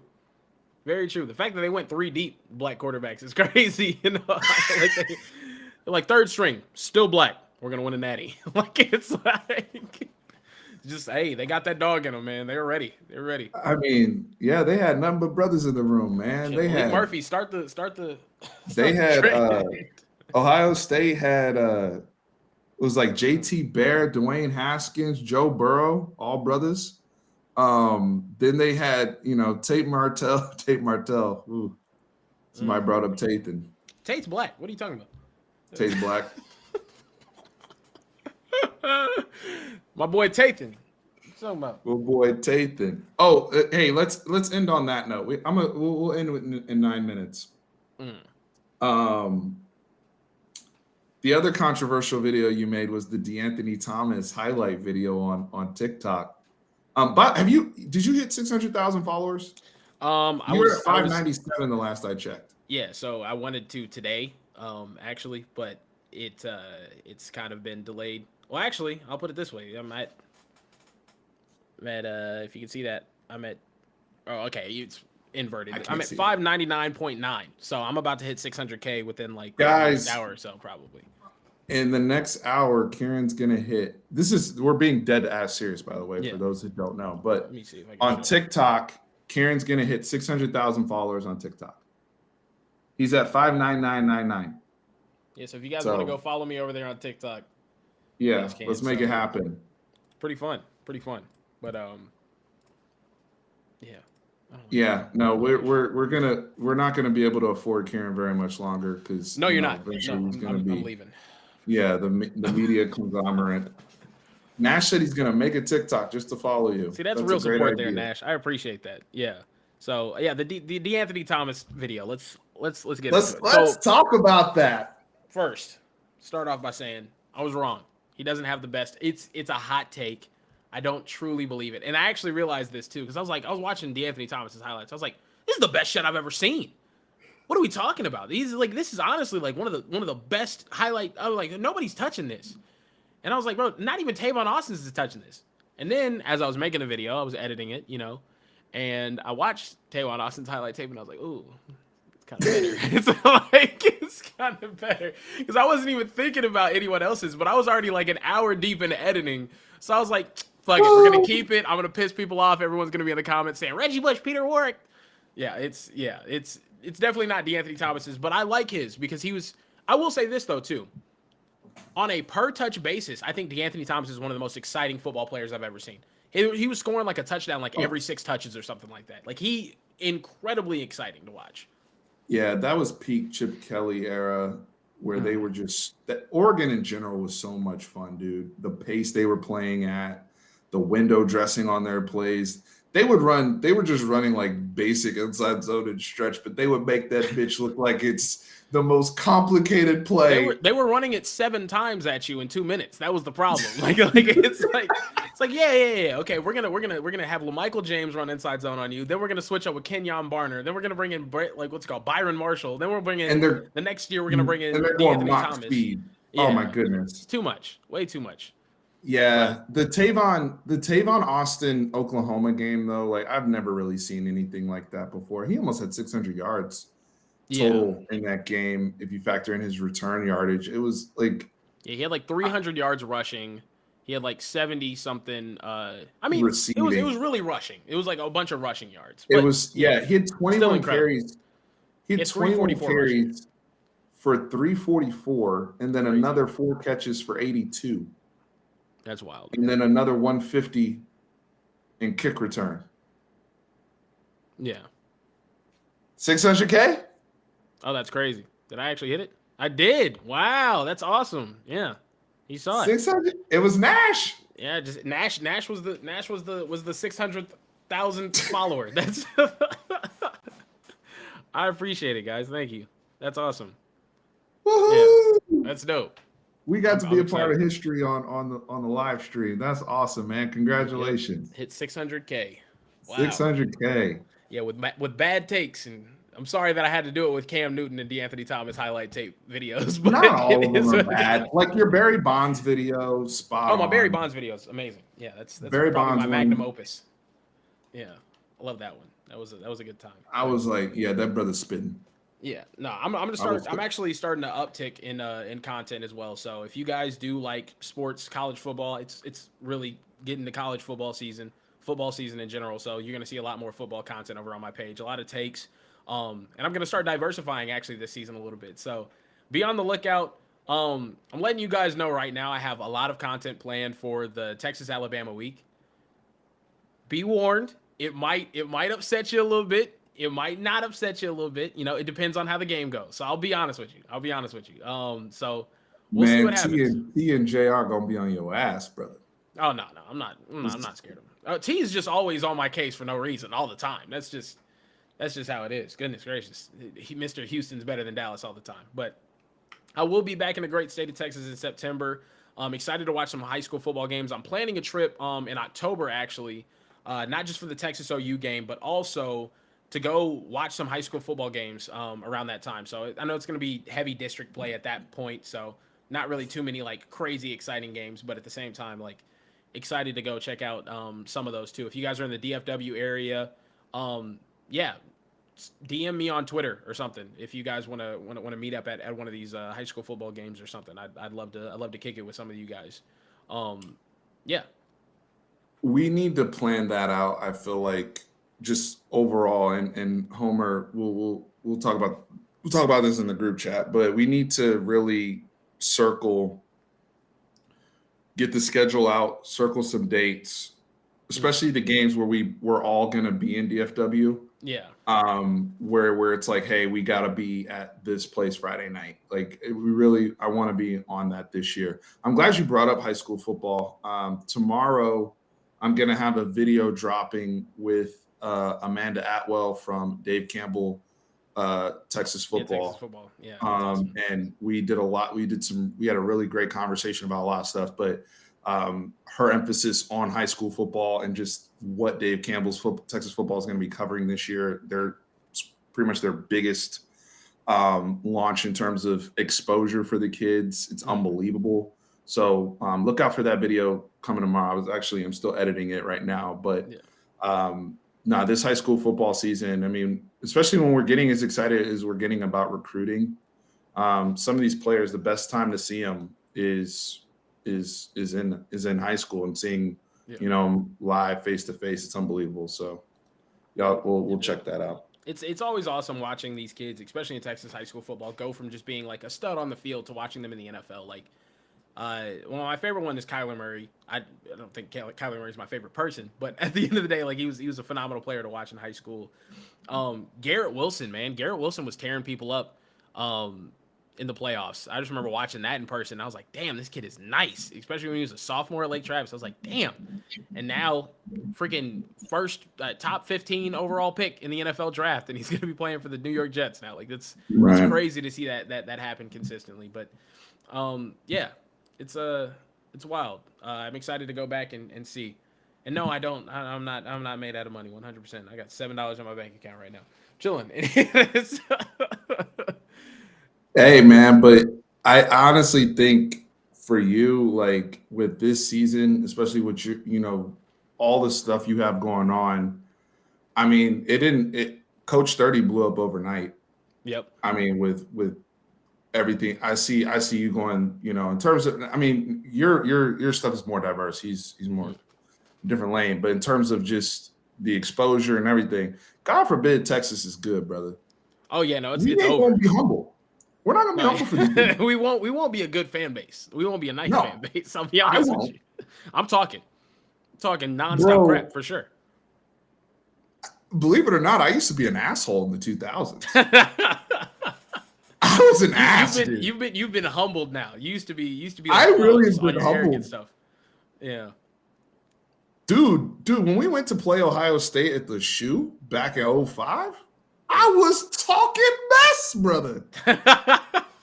especially after we had beat Michigan in the Rose Bowl. Oh, I was oh no, I was like what these Bama people now that are irrational. Yeah. Like you couldn't tell me nothing. So That's I'm crazy. ready to live that life again, man. No, I'm ready. I really want to live that life. I was too young to talk immense amount of crap, but I just imagine it'll be a good time. You know what I mean? I wasn't really allowed on Twitter back in like 2009, so we'll see what happens. What's the best time you've seen a fan base have? Because I feel like nobody talked easily the way 2019 LSU did. No, I think they had a great time. That Like that 30 season. game winning streak that FSU had, Florida State Twitter was the most toxic shit I have ever seen in my entire life. 100%. 100. They were on there. Anybody that challenged them, they were calling people idiots, all sorts of out of their name for saying that Jameis Winston shouldn't have been a Heisman finalist, even though he threw 22 picks that year. Like, no, like he was like, he still's never lost as a starting quarterback. And I've never seen anything before like this in my life, because they went from being so high, like they were just ridiculously high, right? They were so high. They got blown out so bad against Oregon that they all just had to shut up. They all just had to eat it. You know what I mean? It was a quiet offseason. They came back the next year. I think they went like 10-3 or something like that, right? Not too crazy. They had DeAndre Francois. I think it was like the first year before like the offensive line had him murdered. But it was that next season though. Did you ever get to the bottom of what he did to them? For them, they ruined his football career. I don't know. Hold on. What did 2015 FSU go? I need to see what they're. Yeah, they went 10-3. Like I said, yeah. But they had. That was just terrible. But they still had Dalvin Cook. They had a lot of good players. Oh, it was Sean McGuire. It wasn't DeAndre Francois. It was Sean McGuire that year. They were decent. Oh. But that next year, they were still talking shit. Like they were still just like, yeah, we're Florida State, bitch. Like it was crazy. That next year, I've never seen one player other than Marcel Darius. I'm sorry, Texas fans. I'm sorry. Never seen one player change the fate of an entire football program in one game more than Lamar Jackson did to FSU. Number 3 ranked, if y'all remember that game, number 3 ranked Florida State went in there against Lamar Jackson at Louisville, and he beat the brakes off of them. Like he won the Heisman right there in week 3. It was that good. That touchdown run though. When he spun into the end zone. Yeah. No. he was partying. He was having the time of his life. I have never seen. I'm sorry I had to bring up the Marcel Darius thing, but I have never seen one player ruin an entire football program like that. Fast forward now, they're losing to Jacksonville. That's a good point. They haven't come back from that. Like they didn't play Clemson the same way anymore. Nope. They've never recovered. They've only been downhill since then. They're losing to Jacksonville State and stuff now. They've never been the same after that game. That next year, what was their record that year? Jimbo ended up leaving them. Yeah, they went. So that Louisville game. Okay, yeah. I'm wrong. They still had a decent year that year. They still went 10-3, but they lost. Yeah, they never beat Clemson again after that. I don't think. They lost to Clemson. They lost to North Carolina, and then the next year was when they really went down because it was Dalvin Cook's last year. I just wanted to say though, on the Jameis Winston, going back to that Oregon playoff game, I swear to God, like a greater power decided that Florida State was going to lose that game. The way that referee fell down when Jameis fumbled and Oregon ran it back for a touchdown, it felt like there was some sort of boom. Do you not remember how many close games Florida State got away with? I Florida, like know. no, like they like no. I Florida know. It State was that entire bad, winning dude. streak, dude. They were down like Jalen Ramsey single-handedly beat Miami by himself in a game. If y'all remember that, that was like Jalen Ramsey's incredible. Jalen Ramsey single-handedly beat Miami. They played a game against Georgia Tech that they had no business winning. They were down big against North Carolina, or yeah, NC State one year. They had no business winning that one. It was Jacoby Brissett. I remember that game. Jacoby Brissett was in like destroying them. They got so unbelievably lucky so many times that when that Oregon game finally came around, and Oregon's fan base is like, they're like, yeah, okay, we're cool, we've been good, but they're really respectful for the most part. Like, I've been up to Oregon, they're not fucking letting them swing up there, you know. And Oregon, I mean, that was when honestly, too, like, well, that was Helfrich, right? Mark Helfrich was head Yeah, coach Mark at that Helfrich is point. here. Yeah, Yeah, and they were feeling really good because they had kept the party going. You had made yep, a national championship appearance just a few years before with Darren Thomas, so it was, things were actually looking really good for Oregon at that point, and they whooped Florida State's ass, yeah. No, it's they. no question. It was Dalvin Cook fumbled the ball twice. Jameis threw like a bad pick, I think. Then that fumble where Tony Washington ended up scooping it. That was like that's one of my favorite plays of all time. I love that. That got Dude, memed so much. I loved it. Florida State fans it's just had to eat it. mean. Like Jameis falling back and the noise, like the referee fell down with him. Like it was So bad, so bad. oh man. Kieran, It was the most, congrats. yeah, really Oh no, it exciting was blowout. I love exciting blowouts. Those are always fun. exciting Exciting blowouts. blowouts are fun. That was an exciting blowout. It was like, damn, I've seen Florida State come back from this like so many times. And then it was just like, no, it's not happening this time at all. TCU got robbed of the playoff spot. They were better than Um, Florida State that year. I believe it. they also that game, I remember watching that Baylor TCU game that was like 61-58 or something. Those type of games where you were like, wow, football, like these teams are no longer what I thought of them as. Yep. Like that's not the Baylor, like, you know what I mean? Like, For because us, it was that UCLA game. to me, well, for Baylor though, like I know people are gonna say RG3, but the thing is, I almost dismiss, like at that time, even with what they were doing, like Kendall Wright and Terrence Williams, I was almost dismissing it because I'm like, RG3 is like a phenom. What are they gonna do? And then when Bryce Petty got in there and they were, Dude, that problems. I was like, Real oh, problems. this is I don't know. really an issue. I don't know. Yeah, It's TCU always beat it's the always all fun hell hearing out of Ole Miss. I remember that too. it's always fun hearing like the older crowd talk about like how I can't believe Baylor's just like talking shit to us now. Cause it's wild. Like cause I remember when I was like a little kid, like Baylor was like just a doormat, for so long. But then like as soon as I really started understanding ball, like they were good. RG3 was the Heisman winner. They had the Art Briles era where they're winning football games left, right, and center. I expected them to fall off. Matt Rule brought him back. I expected them to fall off again. Dave Aranda brought him back. And I'm like, damn, okay, Baylor's just a good football program. Like, that's kind of what I've grown up knowing. But just seeing the history, I'm like, wow, this is really a doormat football program for so long. No, yeah. But the thing though is that in this era, I mean, programs rise. I mean, Florida State was a doormat program before Bobby Bowden.